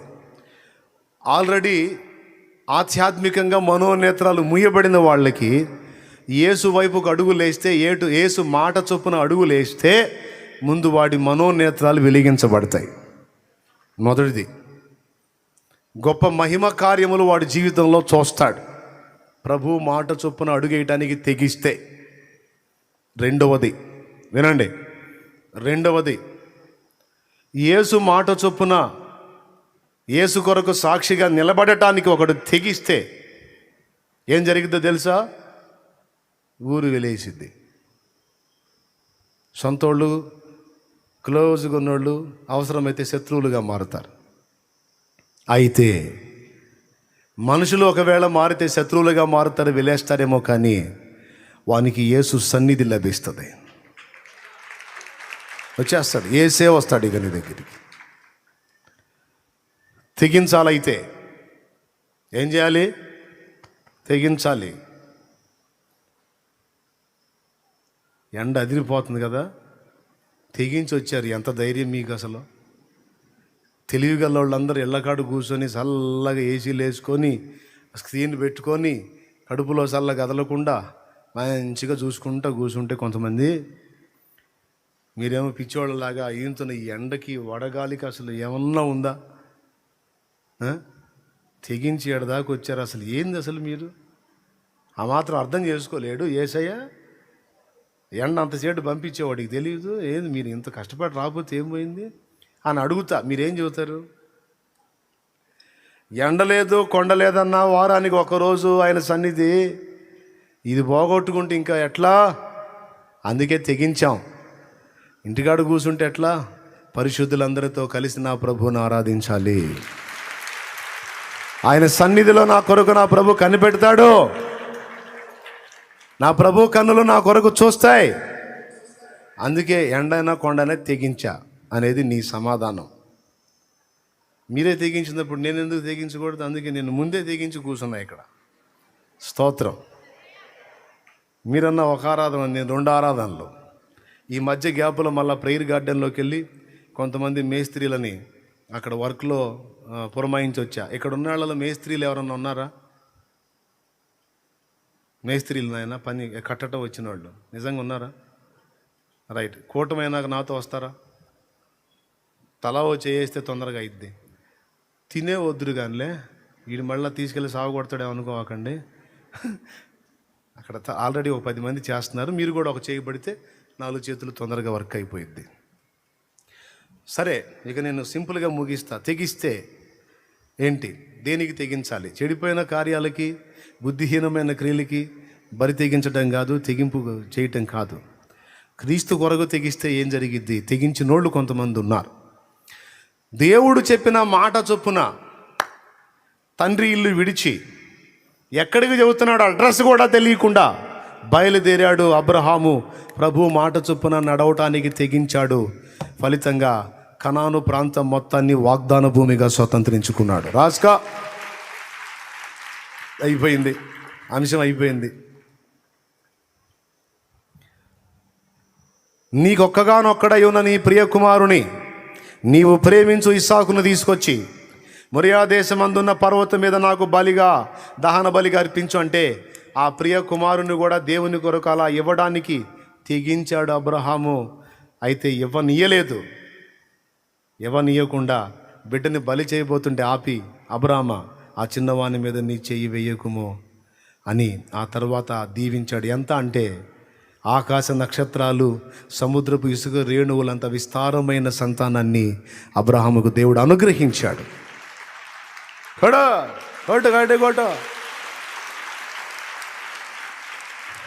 తెగించాడా? తెగించలేదా? స్తోత్రం. తెగించాడు. ఐగుప్తు రాజైన ఫరో డేంజర్. అప్పట్లో ఉన్న అగ్రరాజ్యాల్లో పెద్ద రాజ్యం, అగ్రరాజ్యం ఐగుప్తు. నువ్వు వెళ్ళి నా ప్రజలకు ఇశ్రాయేలును అక్కడి నుంచి తీసుకొని రావాలి. మోషే, నువ్వు కదులు అంటే నోటి మాంద్యం గలవాడై ఉండి, ఒంటరి అయి ఉండి, బలహీనుడై ఉండి కూడా దేవుని మాట చొప్పున ఆ లక్షలాది మంది ప్రజల్ని ఐగుప్తు రాజైన ఫరోని ఎదిరించి తీసుకొని రావటానికి విశ్వాసాన్ని బట్టి తెగించాడు మోషే. దేవుని పని చేయటానికి, దేవుని పక్షంగా అడుగులు ముందుకు వేయటానికి దమ్ము చేశాడు. ఫలితంగా 6 లక్షల కాల్బలాన్ని ఐగుప్తు రాజైన ఫరోకి వణుకు పుట్టించి మొత్తాన్ని ప్రజలందరినీ బయటికి తీసుకొచ్చి చరిత్ర సృష్టించి ఘన చరిత్రుడయ్యాడు మోషే. తెగించినోడికి చరిత్ర.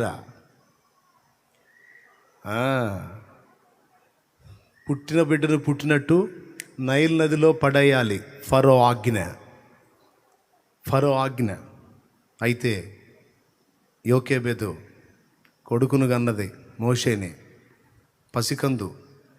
ఫరో ఆజ్ఞ ప్రకారం నైల్ నదిలో విసిరేయాలి పుట్టిన బిడ్డని, మగబిడ్డని. కానీ మగబిడ్డనే కన్నది. రాజు ఆజ్ఞకు భయపడలా.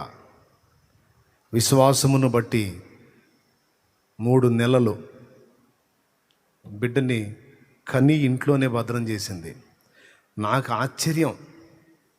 ఏమిటి ఆశ్చర్యం అంటే, అసలు ఎలా దాచిపెట్టగలిగింది ఎవరి కంట పడకుండా? 3 నెలలు ఆ బిడ్డని ఎలా భద్రం చేయగలిగింది అనేది ఆశ్చర్యం. కానీ జరిగింది. ఆ తర్వాత ఒక జమ్ము పెట్టి చేసి దానికి తారు పూసి ఆ పెట్టెలో ఈ బిడ్డను వండుకోబెట్టి అందరి మాట ప్రకారం, అదిగో నేను బిడ్డని నైల్ నదిలో పడేస్తున్నాను అన్నట్టు ఆ పెట్టెని నీళ్ళల్లో వేసేసింది. ఇప్పుడు రాజాజ్ఞ నెరవేర్చినట్టు బిడ్డని వారు అందులో వేసేయాలి, నీళ్ళల్లో, నైల్ నదిలో. ఇంతకు నైల్ నది ఏంటంటే మొసళ్ళు ఉంటాయి. అందులో బిడ్డని విసిరితే వేసిందే ఇక తరువాయి తినేస్తాయి. అలాంటిది జమ్ము పెట్టెలో పెట్టి ప్యాక్ చేసి బిడ్డని వదిలింది. కూతురికి చెప్పింది, చూడు, బిడ్డని దాచి కాపాడడానికి తెగించింది. కూతురు మిరియాముకు చెప్పింది, అమ్మా, నా ప్రభు నీ తమ్ముడిని కాపాడుతాడు, ఆ పెట్టె ఎక్కడికి పోతుందో చూడని కూతుర్ని పంపించింది మిరియాముని. నదిలోనేమో పెట్టె, జమ్ము పెట్టె, ఒడ్డు మీదేమో మిరియాము. చూసుకుంటూ వెళ్తా ఆ పెట్టె అలాగే వెళ్ళి ప్రవాహంలో అటుపోకుండా యువరాణి స్నానం చేసేకి వెళ్ళిపోయింది. అక్కడ దేవుడు జోక్యం చేసుకున్నాడు. ఆమె స్నానం ఆడే దగ్గరికి పోయి అక్కడ ఆగింది. ఆమె మంచి మూడ్లో ఉంది, స్నానం ఆడతా ఏదో జలకాల ఆటల్లో ఉంది. అక్కడ వచ్చి ఆ బాక్స్ ఓపెన్ చేసి చూస్తే చక్కని మగ శిశువు ఉన్నాడు. చూడగానే ఆకర్షింపబడింది.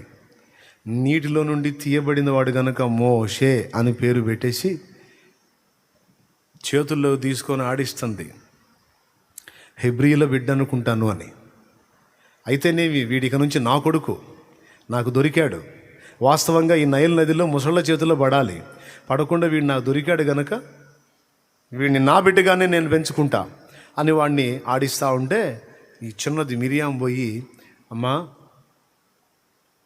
బాబు, నా బాబే, నీ బాబు సరే, పాలు దాక్కపోతే బతకడు కదా, మరి పాలు కావాలి కదా, వానికి పాలు ఇచ్చుటకు నాకు తెలిసిన దాది ఒకటి ఉన్నది, నేను ఆమెని తీసుకొని వస్తున్నా అని అడిగింది. అవునా పాప, భలే గుర్తు చేసావురా, నిజంగా మరి బిడ్డ బతకాలంటే పాలు కావాలి కదా, నీకు తెలిసిన ఆమె ఎవరైనా పాలు ఇచ్చే తల్లి ఉంటే తీసుకొని రా, మనకేం ఊరికి అవసరంలా, పైసలు ఇద్దాం, జస్ట్ వీడికి పాలు ఇస్తే చాలు, వీడిని నా కొరకు పెంచితే చాలు, పైసలు ఇస్తాను, తీసురా అంటే పోయి కన్న తల్లినే తీసుకొని వచ్చింది. హెబ్రీ స్త్రీలు మంపోళ్ళు కాదు, చురుకైన వాళ్ళు. స్తోత్రం. ఎవరు? కొంతమంది ఉంటారు హెబ్రీ స్త్రీలు అనే పేరే కానీ మంపు స్త్రీలు అన్నమాట. మీరు చురుకైన వాళ్ళేలే. స్తోత్రం. కొంతమంది అన్న, మిమ్మల్ని అనలేదుగా. చూడు అసలు ఎంత చక్కగా వెళ్ళి ఆమెను అడిగి అమ్మనే తీసుకొని పోయి, ఇదిగో దాది. ఇప్పుడు చివరికి ఎక్కడికి వచ్చాడు బిడ్డ? మళ్ళీ తెగించింది, విశ్వాసంతో ఒక ప్రయోగం చేసింది, సక్సెస్ అయింది అంతే.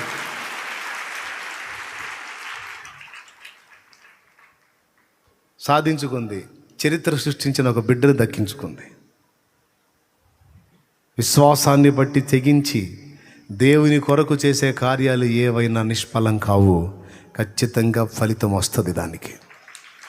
ప్రభువునందు నీ ప్రయాస, ప్రభు కోసం, ప్రభు చిత్తం కోసం నువ్వు చేసేది ఏది కూడా వ్యర్థం కాదు. దాని ఫలితం తప్పకుండా ఒకనాడు నువ్వు చూస్తావు. ఓకేనా? ఇలా ఎన్ని చెప్పుకోవచ్చు?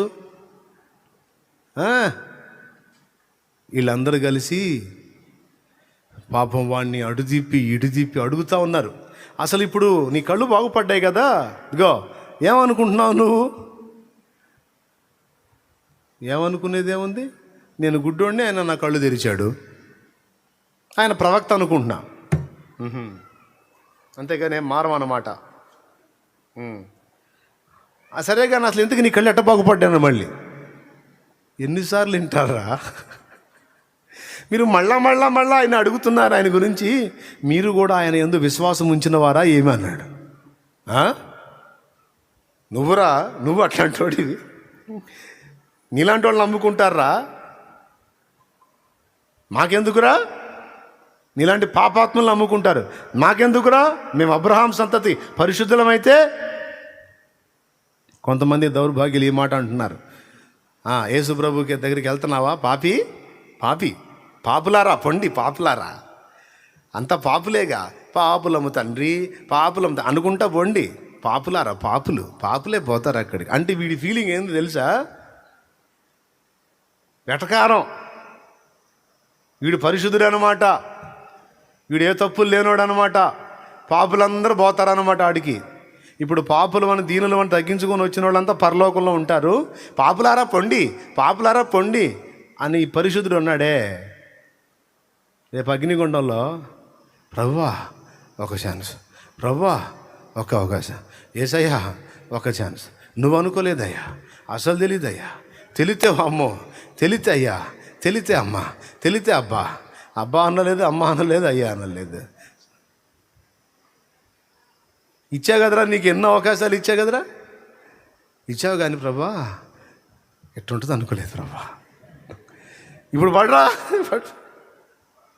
మాటలు కూడా ఉండవు. అగ్ని ఆరదు కాలిడి వారికి చావు రాదు సున్ని, విడుదల పొందలేదు సున్ని. అగ్ని ఆరదు కాలిడి వారికి చావు రాదు సున్ని, విడుదల పొందలేదు సున్ని. ఓ వినుము సోదర పరమ గురుని బోధ, నమ్మిన తొలగు నరక బాధ. మనమేమో మొత్తుకొని చూస్తున్నాం, ఓవర్ యాక్షన్ చేయవాకండ్రా, పాపి పాపి పాపి అనుకుంటారని మమ్మల్ని ఎటకారం చేస్తున్నారు. పరిశుద్ధుడా, నువ్వు మాకన్నా పాపివి. ఇక్కడ పాపం లేనివాడు ఎవడు లేడు. మర్యాదగా నేను పాపినని ఆయన దగ్గరికి పోతే పాపాలు గడిగి పరిశుద్ధపరుస్తాడు. పిచ్చి వేషాలు వేసావు అనుకో, రేపు లెక్క చెప్పాలరో లేకపోతే డొక్క పగిలిద్ది. మరి అంతే, లెక్క చెప్పాలి. అక్కడ యాడికి పోతాడు? సచ్చినోడల్లా పోయి క్యూలో ఉండొద్దు. ఇంకెటన్నా పోయేది ఉందేంది? అమెరికా పోదాం అనుకుంటున్నారా? అమెరికా వాళ్ళు కూడా వస్తారు ఆడికి. రష్యా పోదాం అనుకుంటున్నారా? రష్యా బ్యాచ్ కూడా వచ్చింది ఆడికి. జపాన్ పోదాం అనుకుంటున్నారా? జపాన్ వాళ్ళు కూడా వస్తారు. కజకిస్తాన్, పాకిస్తాన్ పోదాం అనుకుంటున్నారా? అక్కడ అందరి పిలకలు పీకిస్తాడు. దేవునికి స్తోత్రం. ఆడికి వెళ్ళాలా? ప్రతి ఒక్కడు అక్కడ ఉండాలా. అందుకే యేసు మీద తిరుగుబాటు చేయడానికి బరి తెగించేదేదో యేసు కోసం నిలబడటానికి తెగించాలి మనం. యేసును మహిమపరచడానికి, యేసు చిత్తం చేయడానికి తెగించాలి. యేసు మాట చొప్పున అడుగు వేయడానికి తెగించాలి. యేసు కొరకు బతకటానికి తెగించాలి. యేసు కొరకు కలిగి ఉన్నది నష్టపోవటానికి తెగించాలి. నీ పేరు, ప్రఖ్యాతులు, కులం, ధనం ఏదైనా సరే నా యేసు కంటే ఏది గొప్పది కాదు. చౌదరి పురుషోత్తం గారు ఎంత తెగింపు. అందరూ కట్టుకున్న భార్య కూడా ఆయన్ని అవాయిడ్ చేసిందట. లెక్క చేయలే. స్తోత్రం.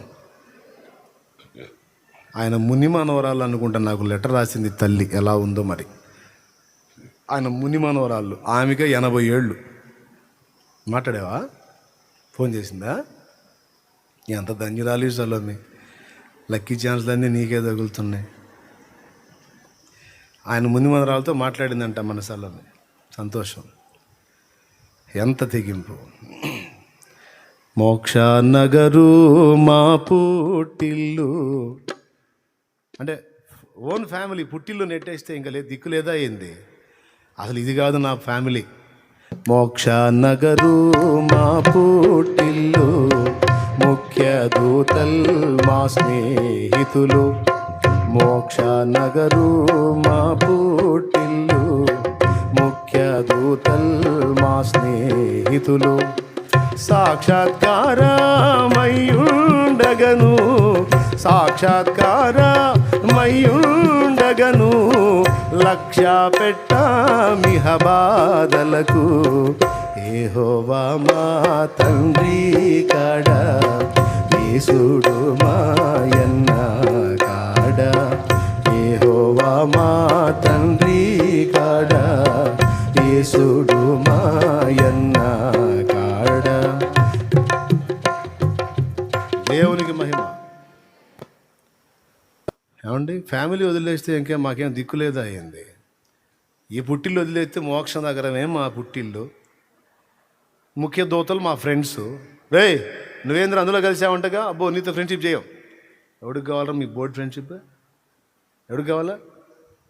వదిలేయండి. మీరు ఫ్రెండ్షిప్ చేయకపోతే దేవదూతలు వస్తారా నాతో స్నేహానికి? దేవదూతలు వస్తారు. అది ఆయన పెద్ద ఆయన. అగ్రవర్ణం అని అతిశయించినటువంటి వర్ణంలో ఒక ఉన్నత వర్గం అని చెప్పబడిన వర్గానికి చెందినవాడు ఆయన. అయితే అగ్రవర్ణం లేదు, గిగ్రవర్ణం లేదు, అన్నీ తీసి దెబ్బలు కొట్టి అందరూ పాపులే, అందరి పాపముల కొరకు ప్రభువే దిక్కు అని తెలుసుకొని అన్నీ పక్కన పెట్టాడు. మా కమిటీ మీటింగ్లో నువ్వు ఉండవు. ఇక ఏడిసారు మీ కమిటీ మీటింగ్. ఎవరికి కావాలి? మా సమాజంలో నుంచి వెళ్ళేస్తున్నాం. ఎవరికి కావాలి మీ సమాజ కూటం? పేతురాది సకల పోస్తల్ పేర్మి గలమా నిజ కూటస్థుల్. పేతురాది సకల పోస్తల్ పేర్మి గలమా నిజ కూటస్థుల్. ఖ్యాతి సభలో మేమున్నప్పుడు, ఖ్యాతి సభలో మేమున్నప్పుడు, ఘనతాళిక మాకేమీ కొదువా. యెహోవా మా తండ్రి కాడ, యేసుడు మాయన్న కాడ, యెహోవా మా తండ్రి కాడ, యేసుడు మాయన్న కాడ. తనువు బలిపేటను మాయన్న, తప్పులు విడగొట్టెను మా తండ్రి. తనువు బలిపేటెను మాయన్న, తప్పులు విడగొట్టెను మా తండ్రి. మనసులో సాక్ష్యమిట్లున్నా, మనసులో సాక్ష్యమిట్లున్నా, మనుషులెట్లన్నను మాకేమి, మనుషులెట్లన్నను మాకేమి. ఏడిశారు. ఎవడేమనుకుంటే నాకే. తనువు బలిపేట్టెను మాయన్న, తప్పులు విడగొట్టెను మా తండ్రి. మనసులో సాక్ష్యమిట్లున్నా, మనుజులెట్లన్నను మాకేమి. యెహోవా మా దేవుడే మా నాన్న, యేసే మా అన్న. ఈ సంగతి పరిశుద్ధాత్మ చెప్పాడు. పొండర్రా అన్నాడు ఆయన. స్తోత్రం. ఇంకొక ఆయన నా జయంతి వర్ధంతి కూడా ఆయనే అంటున్నాడు. ఆర్ఆర్కే మూర్తి గారిని ఏంటి వాళ్ళ బంధువులు కొంతమంది, ఏంటి మతం పట్టావా, ఏంటి మతం పట్టావంటగా అంటే ఆయన, నేను మతం పట్టలేదు, మతం పట్టలేదు. అదేలే మతంలో దిగావంటగా. కాదు, దిగిన దానిలో నుండి ఎక్కాను అన్నాడు. బయటకు వచ్చానన్న. కాదు అంతసేటు నువ్వు భక్తుడు అయితే ఇప్పుడు మన వాటిల్లో ఏదన్నా లోపాలు ఉంటే దిద్ది మన దానిలోనే ఉండాలి, కానీ నువ్వు ఇంకో దానికి ఎందుకు వెళ్ళావు? మన దానిలో తప్పులుంటే నువ్వే సరిచేయవే, సరిచేసి మన దానిలోనే ఉండాలి, నువ్వు ఇంకో దానికి ఎందుకు వెళ్ళావు అన్నారట. నేను సరిచేసే మతం నాకెందుకు, నన్ను సరి చేసేవాడు కావాలి, అందుకే యేసు దగ్గరకు వచ్చాను అన్నాడట. హల్లెలూయా. సమాధానం చెప్పాలంటే ముసలోళ్ళేనండి భలే చెబుతారు. ఒకడు పనికి మాలిన ప్రశ్నలు తీసుకొని వస్తాడు. ఒకడు వచ్చాడంట, మిమ్మల్ని ఒకటి అడగాలి అన్నాడంట. ఎట్నే చదివి ఈ మత పిచ్చోళ్లే. ఏంటి అన్నాడంట. కయ్యూను భార్య సంగతి ఏందన్నాడంట. కయ్యూను భార్య సంగతి ఏంది అంటే, కయ్యూనుకు భార్య ఎక్కడి నుంచి వచ్చింది అని అడగబోయాడు. ఏంది అన్నాడంట. కయ్యూను భార్య సంగతి ఏంది అన్నాడంట. నీ భార్య ఏమైంది అన్నాడంట. నీ భార్య ఏమైంది రా త్రాష్టుడా, పక్కోడి భార్యతో నీకెందుకురా? సమాధానం చూడు. నీ భార్య ఏమైందిరా, నీ భార్య సంగతి చూసుకోబో. కయ్యూను భార్య అట, కయ్యూను భార్య. నీకేమన్నా కూడు పెట్టిందా కయ్యూను భార్య? యేసు సంగతి అడుగు, చెబుతా. స్తోత్రం. నా భాష, నా ఊసు, నా ఆశ, నా యాస, నా భాష, నా ఊసు, నా ఆశ, నా యాస, అంత యేసే, జగమంత యేసే, అంత యేసే, జగమంత యేసే, అంత యేసే, జగమంత యేసే, అంత యేసే, జగమంత యేసే. నా భాష, నా ఊసు, నా ఆశ, నా యాస, అంత యేసే, జగమంత యేసే, అంత యేసే, జగమంత యేసే. నా కాంతి, నా శాంతి, నా కాంతి, నా శాంతి. జయంతి వర్ధంతి నా వర్ధంతి నా జయంతి, జయంతి వర్ధంతి నా వర్ధంతి నా జయంతి. అంతా యేసే జగమంతా యేసే, అంతా యేసే జగమంతా యేసే. అందరం అంతా యేసే జగమంతా యేసే, అంతా యేసే జగమంతా యేసే. దేవునికి మహిమ. ఆ పాట రాసిన ఆయన ఏ ఫోటో మాయ ఆయన ఆర్ఆర్కే మూర్తి గారు ప్రభునందు నిద్రించాడు. ఇక్కడే గోవిందపురం మనోడే. స్తోత్రం. తెగించాడు. సాటి కులస్తులు ఏమనుకుంటేనే, మతస్థులు ఏమనుకుంటేనే యేసే నిజమైన దేవుడు. అరే మారు మనసు పొందమంటే తెగించరు, బాప్తీసం పొందమంటే తెగించరు, యేసును నమ్ముకోరా అంటే తెగించరు, సేవకు రాయ్యా అంటే తెగించరు. పిరికి పందరు దడేశ్వరుడు ఎవరు?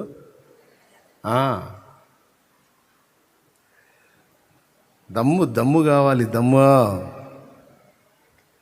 యేసును నమ్ముకోవాలంటే ఏం కావాలి? దమ్ము కావాలి. యేసు కోసం నిలబడాలంటే దమ్ము కావాలి. యేసు కోసం పనిచేయాలంటే, రక్షణ పొందాలంటే ఏం కావాలి? ఆయాసం కావాలా? దేవునికి స్తోత్రం కలుగునుగా. పాప మొన్న తల్లి నా దగ్గరికి వచ్చి ప్రార్థన చేస్తాను, నా దగ్గరికి వచ్చి ప్రార్థన చేయించుకోవటానికి. అయ్యా ఎందు ఊరికొరకునే ఆవేశం వస్తుంది, ప్రార్థన చేయంటాను. ఆవేశం రాకూడదు మనకు అంటున్నా. ఏందో నా ఆగట్లేదు, ఆవేశం వస్తుంది అంటున్నా. చివరికి అర్థం చేసుకున్నా, ఆవేశం అంటే మన దృష్టిలోనేమో కోపం, ఆమె దృష్టిలో ఆయాసం. ఆవేశం వస్తుందంటే ఆయాసం. అట్లాగే దడ, కొంతమందికి భయం, పిరికి.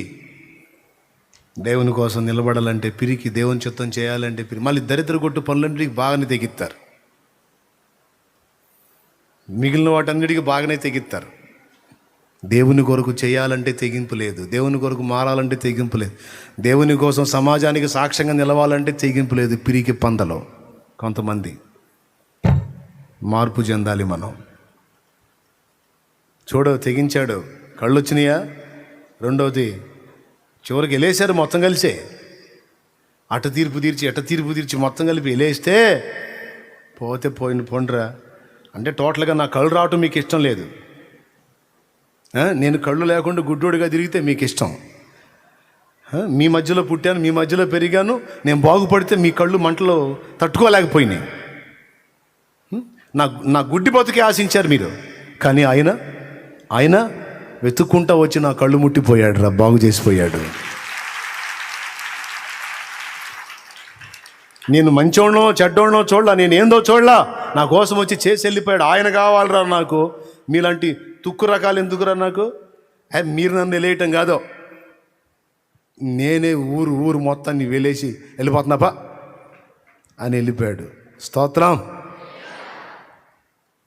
అయితే ఈ సంగతి ఎవరి చెవిన పడింది? యేసయ్య చెవిన పడి ఆయనే వాడిని వెతుక్కుంటా వాని దగ్గరికి వచ్చాడు. ఆయనే వచ్చాడు. వచ్చి ఆయన ముందు నిలబడి, నీ కళ్ళు తెరిచిన వాడెవరో నీకు తెలుసా అన్నాడు. తెలీదయ్యా. ఆయన కలుసుకుందామని బయలుదేరి పరిగెత్తుతుంటే ఆ దరిద్రులు నన్ను ఆపి పంచాయతీ పెట్టి పెద్ద మీటింగ్ పెట్టి ఊరంతా గదిలో వచ్చి ఊళ్ళోంచి నన్ను వెళ్ళేశారు. సరే వెళ్ళేస్తే వేశారు, నన్ను పోనీండ్రా, నేను ఆయన కలుసుకోవాలంటే పోనీలా. తీరా నేను వచ్చేసరికి ఆయన వెళ్ళిపోయాడయ్యా. ఈ లోకాన్ని నాకు చూపించినవాడు, నా కళ్ళు తెరిచినవాడు ఆయన కలుసుకోకుండా చేశారయ్యా. ప్రభు అన్నాడు, నీ ఎదుట నిలిచినవాడు ఆయనే. హల్లెలూయా, హల్లెలూయా. నీ ఎదుట నిలిచినవాడు, నీ కోసం వచ్చినవాడు ఆయనే. అప్పుడు ఏం చేసి ఉంటాడో మీరు ఊహించండి. అదిగో ప్రభువా నీవేనా, నా కళ్ళు తెరిచింది నువ్వేనా. ఎక్కడ గుంటుందో ఎక్కడ మెరకుందో తెలియదు, ఎందులో అడిగేస్తున్నానో తెలియదు, అక్కడ పశువులు విసర్జించిందో మనుషులు విసర్జించిందో తెలియదు. తినే పాత్రలో దోమలు పడ్డాయో, చీమలు పడ్డాయో, పురుగులు పడ్డాయో, ఏం పడ్డాయో తెలియదు. అలానే తిన్నాను. ఎవడు జాలి పడతాడు, ఎవడు కనికరిస్తాడని అయ్యా అయ్యా అయ్యా అని అడుగు తీసి అడుగేయాలంటే ఇతరుల దయ కోసం వేడుకున్నాను. ఎన్నోసార్లు బోర్ల పడి నా ముఖం పగిలింది, నా మోకాళ్ళు కొట్టుకుపోయాయి, ఎదురాళ్ళు తగిలి. కళ్ళున్నోడు నడుస్తుంటేనే ఒక్కోసారి రాళ్ళు తగిలి బోర్ల పడుతుంటాం. కళ్ళు లేనోడు ఎన్నిసార్లు పడి ఉంటాడో కదా. ఎన్నోసార్లు ఇలాంటి దుర్భరమైన జీవితం జీవిస్తూ మరీ దారుణం. తినే పదార్థంలో ఏం పడిందో తెలియదండి కళ్ళు లేని వాళ్ళకి. నా సొంత మేనగోళ్ళు ఉంది, 2 కళ్ళు లేవు, పెద్దక్క కూతురికి. ఆమె లైఫ్ తెలుసు నాకు. కొన్నిసార్లు నేను అది చూసి ఏడ్చుకుని అవతలికి వెళ్ళినవి ఉన్నాయి. అది తినే అన్నంలో చీమలు పడి ఏదన్నా చిన్న చిన్న ఏమన్నా ఉంటే, పురుగులు లాంటివి ఉంటే అది చూసి అవకాశం ఉంటే నేను తీసేవాడిని, చిన్నతనంలో తీసేవాడిని. ఒక్కోసారి ఏదైనా వేరే రందిలో పడిపోతూ ఉంటే పాపం అట్లనే తింటూ ఉంటే అది చూడగానే నా గుండె కలక్కం అనేది. ఎందుకంటే తింటుంది, ఇది ఏమి లేదని తింటుంది, చీమలు ఉన్నాయి దానిలో. ఒక్క చీమ కనపడ్డా నేను తిన్న, నా వల్ల కాదు. భలే బాధ కలిగేది, నా హృదయం ద్రవించేది. అయ్యో నేనైతే తినలేను కదా, దాన్ని కనపట్లేదు కాబట్టి కదా తింటుందని బాధ కలిగేది. తినే పదార్థం ఏ చిన్న నలకబడ్డ తినబోద్దా, కానీ కళ్ళు లేని వాళ్ళకి తెలిసిద్దా? ఏది పెట్టినా తింటారు. ఇలాంటి దుర్భర జీవితంలో నేనుండి శాపాన్ని అనుభవిస్తుంటే వాళ్ళకి సంతోషం. నా కళ్ళు నువ్వు తెరిచి నేను బాగుపడి నువ్వు నా కళ్ళు తెరిచావని చెబితే వాళ్ళకి నచ్చలేదయ్యా. నా శాపకరమైన జీవితాన్ని వాళ్ళు కోరారు, నా ఆశీర్వాదాన్ని నువ్వు కోరావు తండ్రి. ఆ ఊరైనా ఒకటే, నువ్వు ఒక్కడివైనా ఒక్కటే. నాకు నువ్వు చాలు, నువ్వు చాలు. నీకోసం ఉంటా, నీకోసం తెగిస్తా ప్రభా, నీకోసం బతుకుతా, నాకు నువ్వు చాలు అన్నాడు. చరితార్థమైంది అని బ్రతుకు. నా ప్రియమైన దేవుని బిడ్డలారా, తెగించాలి యేసు కోసం. తెల్లవారుజామున సమాధి దగ్గర నిర్మానుష్యం. ఊళ్ళో తిరగాలంటేనే తెల్లవారుజాము చీకట్లో భయం. శ్మశానం అన్నట్టుగా సమాధి గుహ దగ్గరికి వెళ్ళి నా యేసేడి, నా ప్రభు శరీరం లోపల కనపట్టలా. అయ్యా అయ్యా తోటమాల్లాగా ఉన్నావు, నువ్వేమన్నా తీసావా? నా ప్రభు శరీరం అని ఎవరో ఎత్తుకొని పోయిరి. ఒకవేళ నువ్వేమన్నా ఎత్తుకొని పోయావా? ఎక్కడ పెట్టావు? హడావుడిగా తిరుగుతావు. అమ్మా ఎందుకు ఏడుస్తున్నావు అన్నాడు. నా ప్రభు శరీరాన్ని ఎత్తుకొని పోయారయ్యా, నీకు తెలుసా? నాకు చెప్పవా? నేను తీసుకొని పోతాను నా ప్రభు శరీరాన్ని. చీకటి వేళ, రాత్రి వేళ ఒక స్త్రీ అడుగుతున్న దీన విజ్ఞాపనది. ఏడుస్తున్న కళ్ళతో, కన్నీళ్లతో తన ముందు నిలిచిన వాడు ఎవరో గుర్తుపట్టలా. ఆ కళ్ళు వెతుకుతున్నాయి. ఎవరినో తెలుసా? యేసునే. ఎందుకు వెతుకుతున్నాయి తెలుసా? యేసు కావాలి, యేసు కావాలి. ఇంకెవరు వద్దా? ఎవరది? యేసు కావాలి, యేసు కావాలి.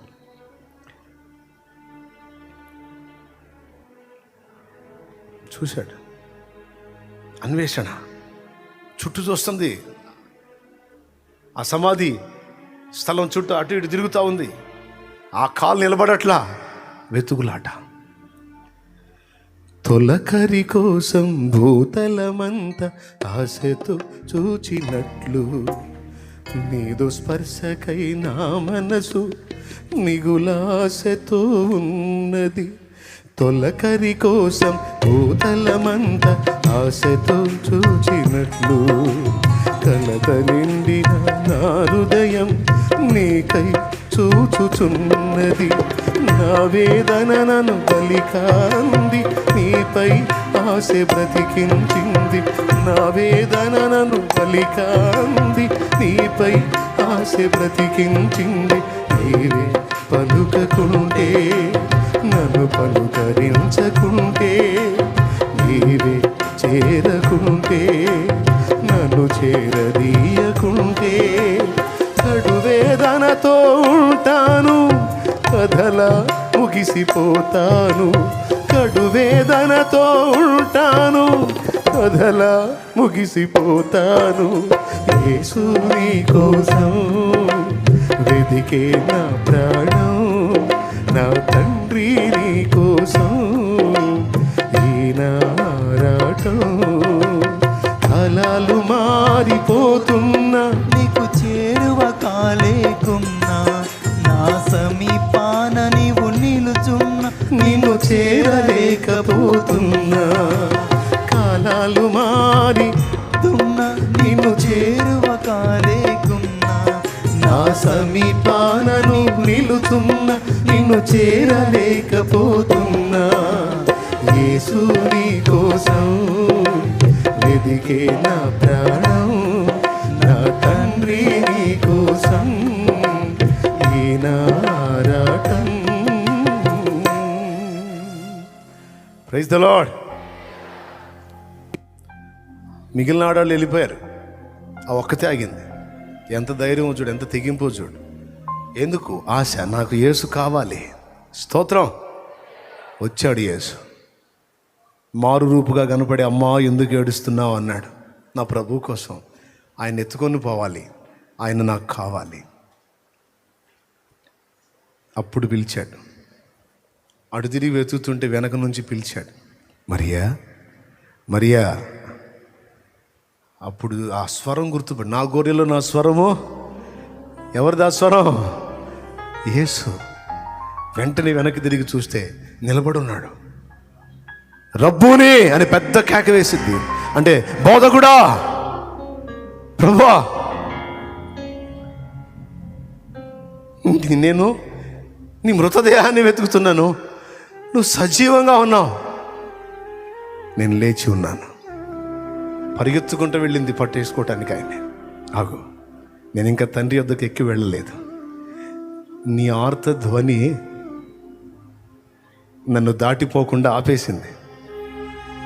అందుకే నేను కనపడకపోతే నువ్వు తేడా పడతావని నేను కనపడ్డా.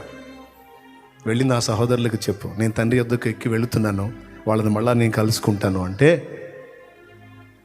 సంతోషంతో పరుగులెత్తింది. ఇక లోకానికి సువార్త ప్రకటించింది అపోస్తలులు అయితే, ఆ అపోస్తలులకు యేసు పునరుద్ధానపు సాక్ష్యాన్ని మొట్టమొదట ఇచ్చింది మగ్దలేన మరియ.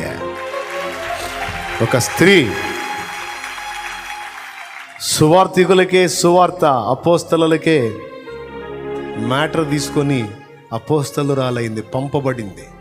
ప్రభువు లేచాడు, ఇలా ఇలా చెప్పాడని వాళ్ళకి మొట్టమొదట ఆయనను చూచి ఆయన గురించి చెప్పిన వ్యక్తి మగ్దలేన మరియ. కారణం తెగింపు. తెగింపు. తెగించాలి. దేవుని కొరకు బ్రతకడానికి తెగించాలి, దైవ చిత్తం చేయడానికి. ఎందుకు తెగించాలంటున్నానంటే అది అంత తేలికైన విషయం కాదు కాబట్టి. ఎన్నో అడ్డంకులు, ఎన్నో అవరోధాలు, ఎన్నో, ఆఖరికి నీ సొంత శరీరమే రివర్స్ అయింది. దాన్ని కూడా అవసరమైతే నష్టపుచ్చడానికి దేవుని కొరకు రెడీ కావాలి. హల్లెలూయా. అవసరమైతే హతసాక్షిగా ఈ శరీరం మరణానికి అప్పచెప్పటానికైనా రెడీ కావాలి. అంతటి తెగింపులోనికి మన అందరినీ దేవుడు నడిపించాలి. కాబట్టి మీరందరూ దేనికి ఇంకా పిరికి పందలుగా ఉన్నారో, భయపడుతున్నారో, దేన్ని బట్టి వెనకాడుతున్నారో, అతడు తెగించాడు. 2 విధములైన మేలు. మగ్దలేన తెగించింది. యేసు పునరుద్ధానపు దర్శనం మొట్టమొదట చూసిన స్త్రీగా చరిత్రకెక్కింది. మోషే తెగించాడు, లక్షలాది మందిని బంధ విముక్తుల్ని చేశాడు. అబ్రహాము దేవునికి ఇవ్వటానికి తెగించాడు. లక్షలు ఎన్నో కోట్ల రూపాయలు ఖర్చు పెడతారు కొంతమంది, వారి భోగాలకు, విలాసాలకు, వారి సొంతాలకు, వెండి బంగారాలకు, ఖరీదైన వస్తువాహనాలకి. దేవుని పని కొరకు తెగించలేరు. దైవ సేవ కొరకు, జరుగుతున్న దేవుని పని కొరకు ధైర్యం చేసి తెగించి, ఇది నేను నా దేవునికి, నా కోసం సమస్తాన్ని ధారపోసిన నా ప్రభు కోసం, ఇదిగో నేను ఇది చేయాలనుకుంటున్నాను అని తెగించలేరు. భయం. లోకంలో పెడితే తిరిగి మనకి వస్తువో ఏదో బెనిఫిట్ వచ్చింది, దేవుని కోసం పెడితే ఏమొచ్చిద్దని. అసలు అవన్నీ నీకు ఇచ్చింది ఎవరో? అవన్నీ నీ చేతికి వచ్చేటట్టు చేసింది ఎవరో? దేవుడు కాదా? ఏమి ఇవ్వకముందే నీకు అన్నీ ఇచ్చాడే. ఆయన కోసం మనం ఏదన్నా త్యాగం చేస్తే తిరిగి లక్షంతలుగా ఇవ్వడా? ఖచ్చితంగా ఇవ్వగలడు. కానీ తెగించరే. కొన్నిటిని కొనడానికి తెగించినంత తెగింపు దేవుని కొరకు దాతృత్వంతో చేయి చాపడానికి తెగించరే లేరా? సో మనకు కలిగిన సమస్తము దేవుని కొరకు వెచ్చించినప్పుడు దానికి ప్రతిగా తప్పకుండా తిరిగి మనం పొందుతాం నూరంతలుగా. కాబట్టి ఎవరెవరు ఏ ఏ విషయాల్లో వెనకాడుతున్నారో, ధైర్యం చేయలేకపోతున్నారు, ఈరోజు స్ట్రైట్గా దేవుడు అందించిన మాటతో ఇక తెగించడానికి సిద్ధపడండి. దేవుడే నీకు తోడై ఉన్నాడు. దేవుడే నీకు తోడై ఉండి ముందుకు నడిపిస్తాడు. దేవుని కోసం దేవుని పని చేయడానికి తెగించు. సువార్త ప్రకటించడానికి తెగించు. ఇంకా మారు మనసు పొందలేదా? మారు మనసు పొందు. బాప్తీసం పొందలేదా? రక్షణ బాప్తీసం పొందడానికి తెగించు. సేవ చేయడానికి తెగించు. పరిచర్య చేయడానికి తెగించు. ప్రభు కొరకు శ్రమ పడటానికి తెగించు. నీకు ఇచ్చిన బలం, జ్ఞానం, టాలెంట్ దేవుని కొరకు వెచ్చించడానికి తెగించు. తప్పనిసరిగా ఆయన కృప నీకు లభిస్తుంది. నూరంతల ఫలం పొందుతావు. పైకి లేచి నిలబడు. దేవుని కోసం ఒక అడుగు వేసినవాడు, దేవుని మాట చొప్పున ప్రయాణం చేసినవాడు, దేవుని సంతోషాన్ని వెతికి ప్రయాసపడినవాడు నష్టపోయినట్టు చరిత్రలో లేదు. తప్పకుండా దానికి ప్రతిఫలం ఉంది. ఆలోచించండి, ఎవరెవరు ఎక్కడ బలహీనలై ఉన్నారో. మనుషుల నుంచి దాటి రాలేరు కొంతమంది పిరికి పందలు. తెగించలేరు. కులాన్ని తెగించలేరు, మతాన్ని తెగించలేరు. మా వాళ్ళు ఊరుకోరు, వాళ్ళు ఊరుకోరు, వీళ్ళు ఊరుకోరు అని చెప్పుకుంటూ ఉంటారు. తెగించాలి. యేసు రాజ్యంలో చేరడానికి. బలాత్కారులే పరలోక రాజ్యమును ఆక్రమించుకొనుచున్నారన్నాడు. ప్రార్థన చేయ. ఆ తెగింపు, గుండె ధైర్యం నాకు ఈ ప్రభువా. ఎవరేమనుకున్నా నాకు యేసు కావాలి, నాకు యేసు చాలు అనే తెగువ నాకు అనుగ్రహించు ప్రభువా అని ప్రార్థన చేయి. ఇంకా ఇక్కడ ఉన్న వాళ్ళు ఎవరైనా మారు మనసు పొంది పాప క్షమాపణ నిమిత్తమై బాప్తిస్మం పొందడానికి తెగించిన వాళ్ళు, నాకు యేసు కావాలని తెగించిన వాళ్ళు ఎవరైనా ఉన్నారా? ఉంటేదా ఇప్పుడే బాప్తిస్మం త్వరగా వచ్చాయి. రక్షణ పొందడానికి తీర్మానించుకున్న వాళ్ళు ఎవరైతే ఉన్నారో వచ్చేసేయండి ముందుకి. నేను మళ్ళీ వెళ్ళాలి, ఇప్పుడే బాప్తిస్మం ఇచ్చి వెళ్తా. రక్షణ కావాలనుకున్న వాళ్ళు రండి. మారు మనసు పొంది పాప క్షమాపణ నిమిత్తమై బాప్తిస్మం పొంది ప్రభు బిడ్డగా ప్రభువుతో జీవించగోరిన వాళ్ళు త్వరగా. బ్రతిమలాడేది ఏం లేదు, ఎవరి రక్షణ వాళ్ళదే.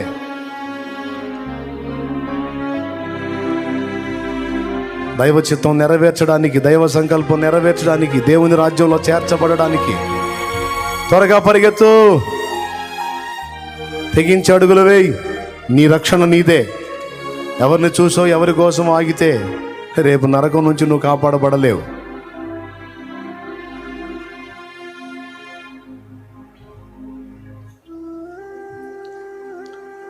నేను ప్రార్థన చేసేస్తాను. ఇక స్త్రీలలో ఎవరైనా ఉంటే త్వరగా వచ్చేసేయాలి. స్పీడ్గా నడవాలి.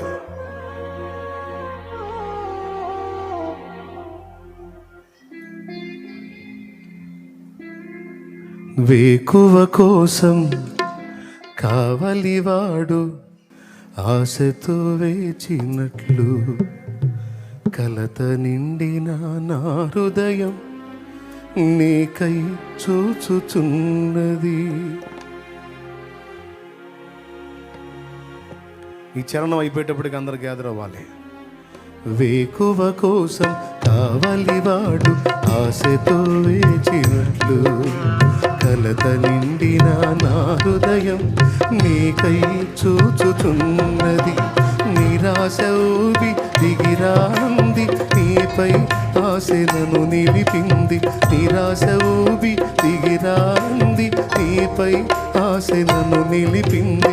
నీవే పలుకకుంటే, నన్ను పలుకరించకుంటే, నీవే పలుకకుంటే, నన్ను పలుకరించకుంటే, కన్నీళ్ళలో నేనుంటాను, కలలా ముగిసిపోతాను. కన్నీళ్ళలో నేనుంటాను, కలలా ముగిసిపోతాను. యేసు నీ కోసం వెదికే నా ప్రాణం, నా తండ్రి తండ్రి నీ కోసం ఈనారాటం. కాలాలు మారిపోతున్నా నీకు చేరువ కాలేకున్నా, నా సమీపాన నువ్వు నిలుచున్నా నిన్ను చేరలేకపోతున్నా. కాలాలు మారిపోతున్నా నీకు చేరువ కాలేకున్నా, నా సమీపాన నువ్వు నిలుచున్నా నేను చేరలేకపోతున్నా.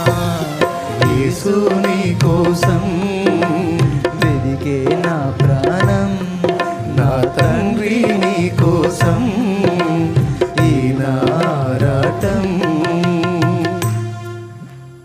బాప్తీసం పొందిన వాళ్ళు ఎంతమంది ఉన్నారు? చేతులు ఎత్తండి. మీరందరూ పొందారా? రైట్, దాదాపు అందరూ రక్షింపబడ్డారు. హల్లెలూయా, చాలా సంతోషం. ఇంకా ఎవరైనా రక్షణలోకి రాకపోతే నా ధర్మంగా నేను పిలిచా, బ్రతిమలాడేది ఏం లేదు, నీ ఇష్టం, ఇక నాకు సంబంధం లేదు. నీ ఆత్మ విషయంలో నేను ఉత్తరవాదిని కాదు. రైట్, రక్షణలోనికి వచ్చిన వాళ్ళు దేవుని కొరకు కార్యాలు చేయడానికి తెగించి నడుం కట్టండి. దేవుడు తన పరిశుద్ధాత్మ శక్తినిచ్చి నిన్ను వాడుకుంటాడు. ఆమేన్. చేయాల దేవుని పని. రైట్, అందరం తలలో వంచి కళ్ళు మూసి చివరి ప్రార్థన ఆశీర్వాదంతో ముగించుకుందాం. రైట్, ప్రార్థన. స్తోత్రం స్తోత్రం స్తోత్రం. మహాపరిశుద్ధుడైన తండ్రి, సర్వాధికారి అయిన దేవానికి స్తోత్రాలయ్యా. ఈ మధ్యాహ్న కాలపు వేళ నీ దాసుని నిలబెట్టుకొని మీరు మాతో మాట్లాడిన విలువైన సంగతుల కొరకై స్తోత్రాలు అయ్యా. ఇదిగో ఇంకా ఎవరెవరైతే నాయన నీ కొరకు తెగించకుండా వెనకడుగు వేస్తున్నారు వారిని మీరు దర్శించమని ప్రార్థన చేస్తున్నాం తండ్రి. రక్షణ పొందకుండా తమ జీవితాలు నీకు అప్పగించుకోకుండా ఉన్నారు, వారిని మీరు దర్శించండి. వారి మనోనేత్రాలు వెలిగించబడినట్లుగా కృప దయచేయండి ప్రభువా. నా తండ్రి, నీ పని చేయకుండా నీ కొరకు బ్రతకకుండా పిరికివారుగా బ్రతుకుతున్న వారు అనేక మంది ఉన్నారు ప్రభువా. ఎన్నో ఆత్మలు నశించిపోతున్నప్పటికీ ప్రభువా నిర్లక్ష్యంగా ఉన్నవారు ఎంతో మంది ఉన్నారు ప్రభువా. వారిని మీరు దర్శించండి అయ్యా. ఇకనైనా నీ పని కొరకు నడుముగట్టి సువార్త లేని ప్రాంతాలకు నీ మాటను మోసుకుని వెళ్ళే కృప దయచేయమని ప్రార్థన చేస్తున్నాం. అబ్రహాము నీ కొరకు తెగించాడు, మోషే నీ కొరకు తెగించారు, భక్తులు నీ కొరకు తెగించి ఎన్నో ఆశీర్వాదాలు పొందుకున్నారయ్యా. నీ కొరకు చరిత్రను సృష్టించారు ప్రభువా. ఇక్కడ నిలుచున్న ప్రతి ఒక్కరు నీ కొరకాలు అలాగూ నిలబడుదురుగాక ప్రభువా. అలాంటి కృప, ధన్యత, భాగ్యం అందరికీ అనుగ్రహించండి. రక్షణ పొందడానికి తీర్మానం చేసుకున్న బిడ్డలను బట్టి కూడా వందనాలు ప్రభువా. వారికి నీ చేతులతో మీరే రక్షణ అనుగ్రహించండి. ఇంకా ఎవరెవరు ప్రభు పిరికితనముతో అడుగులు ముందుకు వేయలేక అక్కడక్కడ నిలబడి ఉన్నారు, వారిని కూడా మీరు దర్శించండి ప్రభువా. వారిని కూడా ముందుకు నడిపించి సహాయమును దయచేయమని వందనాలు స్తోత్రాలు చెల్లిస్తున్నా. ఎవరెవరు ఏ పరిస్థితుల్లో ఉన్నారో జ్ఞాపకం చేసుకోండి. ప్రతి ఒక్కరిని మీరు దర్శించండి. అనారోగ్యాలు కావచ్చు, అప్పుల బాధలు కావచ్చు, కుటుంబ సమస్యలు కావచ్చు, యేసుక్రీస్తు నామములో నీ బిడ్డలకు సమాధానము కలుగునుగాక ప్రభువా. కృపలో భద్రపరిచి క్షేమాన్ని దయచేయమని, ఎవరికి ఎటువంటి ఎండ దెబ్బలు తగలకుండా వెళుతున్న మార్గాలు కూడా క్షేమాన్ని దయచేయమని బిడ్డలందరినీ నీ చేతులకు అప్పగించుకుంటూ యేసుక్రీస్తు నామములో నీ ప్రార్థించి స్తుతించి నీ మాటలను బట్టి నిండు మనసుతో కృతజ్ఞతలు చెల్లిస్తున్నాము తండ్రి. ఆమేన్. పరలోకమందున్న మా తండ్రి, నీ నామం పరిశుద్ధపరచబడునుగాక, నీ రాజ్యం మాకు వచ్చునుగాక, నీ చిత్తం పరలోకమందు నెరవేర్చినట్లు భూమి యందును నెరవేరునుగాక. మాకు కావలసిన అనుదిన ఆహారం నేడు మాకు దయచేయి. మా పట్ల అపరాధం చేసిన వారిని క్షమించుటకు శుద్ధ మనసును సుబుద్ధిని మాకిచ్చి మా అపరాధములు నీవు క్షమించు. మమ్మల్ని శోధనలో నీకు తేక దుష్టి నుండి కీడు నుండి తప్పించు. ఎందుచేతనగా రాజ్యము, బలము, మహిమా, శక్తి సర్వం నిరంతరం నీవై ఉన్నావు తండ్రి. ఆమేన్. ఆమేన్. పిల్లరా, ఇక్కడ ఉన్న వాళ్ళల్లో మేస్త్రి వర్క్ వచ్చిన వాళ్ళు ఎవరు? తమ్ముడు రండి, ముందుకు రండి, ఇక్కడ రండి, నాతో వద్దురు గారు. అన్న నేను చేస్తానంటే రండి, త్వరగా రావాలి, ఆశీర్వాద ప్రార్థన చేస్తాను. మళ్ళీ వర్క్ వచ్చిన వాళ్ళు రండి, అక్కడికి వెళ్ళిపోదాం. నేను కూడా వస్తాను, నేను కూడా చేస్తాను. దేవునికి స్తోత్రం. ఎంతమందికి అయితే వర్క్ వచ్చో రండి. తలా ఒక చేస్తే ఎంత పని కూడా సింపుల్ అయిపోతుంది. అన్న నాకు మేస్త్రి వర్క్ రాదు, ఏదన్నా హెల్ప్ చేయమంటే చేయడానికి ఐఎమ్ రెడీ అంటే దానికి కూడా సిద్ధమైన వాళ్ళు రావచ్చు. మేస్త్రి వర్క్ రాకపోయినా నేను హెల్ప్ చేస్తానన్నా, ఏదో ఒకటి నేను ఇస్తానన్నా అంటే రా, త్వరగా కమ్. ఎవరు రెడీ అయినా వచ్చేది, ఏదన్నా మనం హెల్ప్ చేయడానికి. వాళ్ళు అడిగింది ఏదన్నా ఇద్దాం, అందిద్దాం. మేస్త్రి వర్క్ వచ్చిన వాళ్ళు వర్క్ చేస్తారు, మనం వాళ్ళకి ఇద్దాం.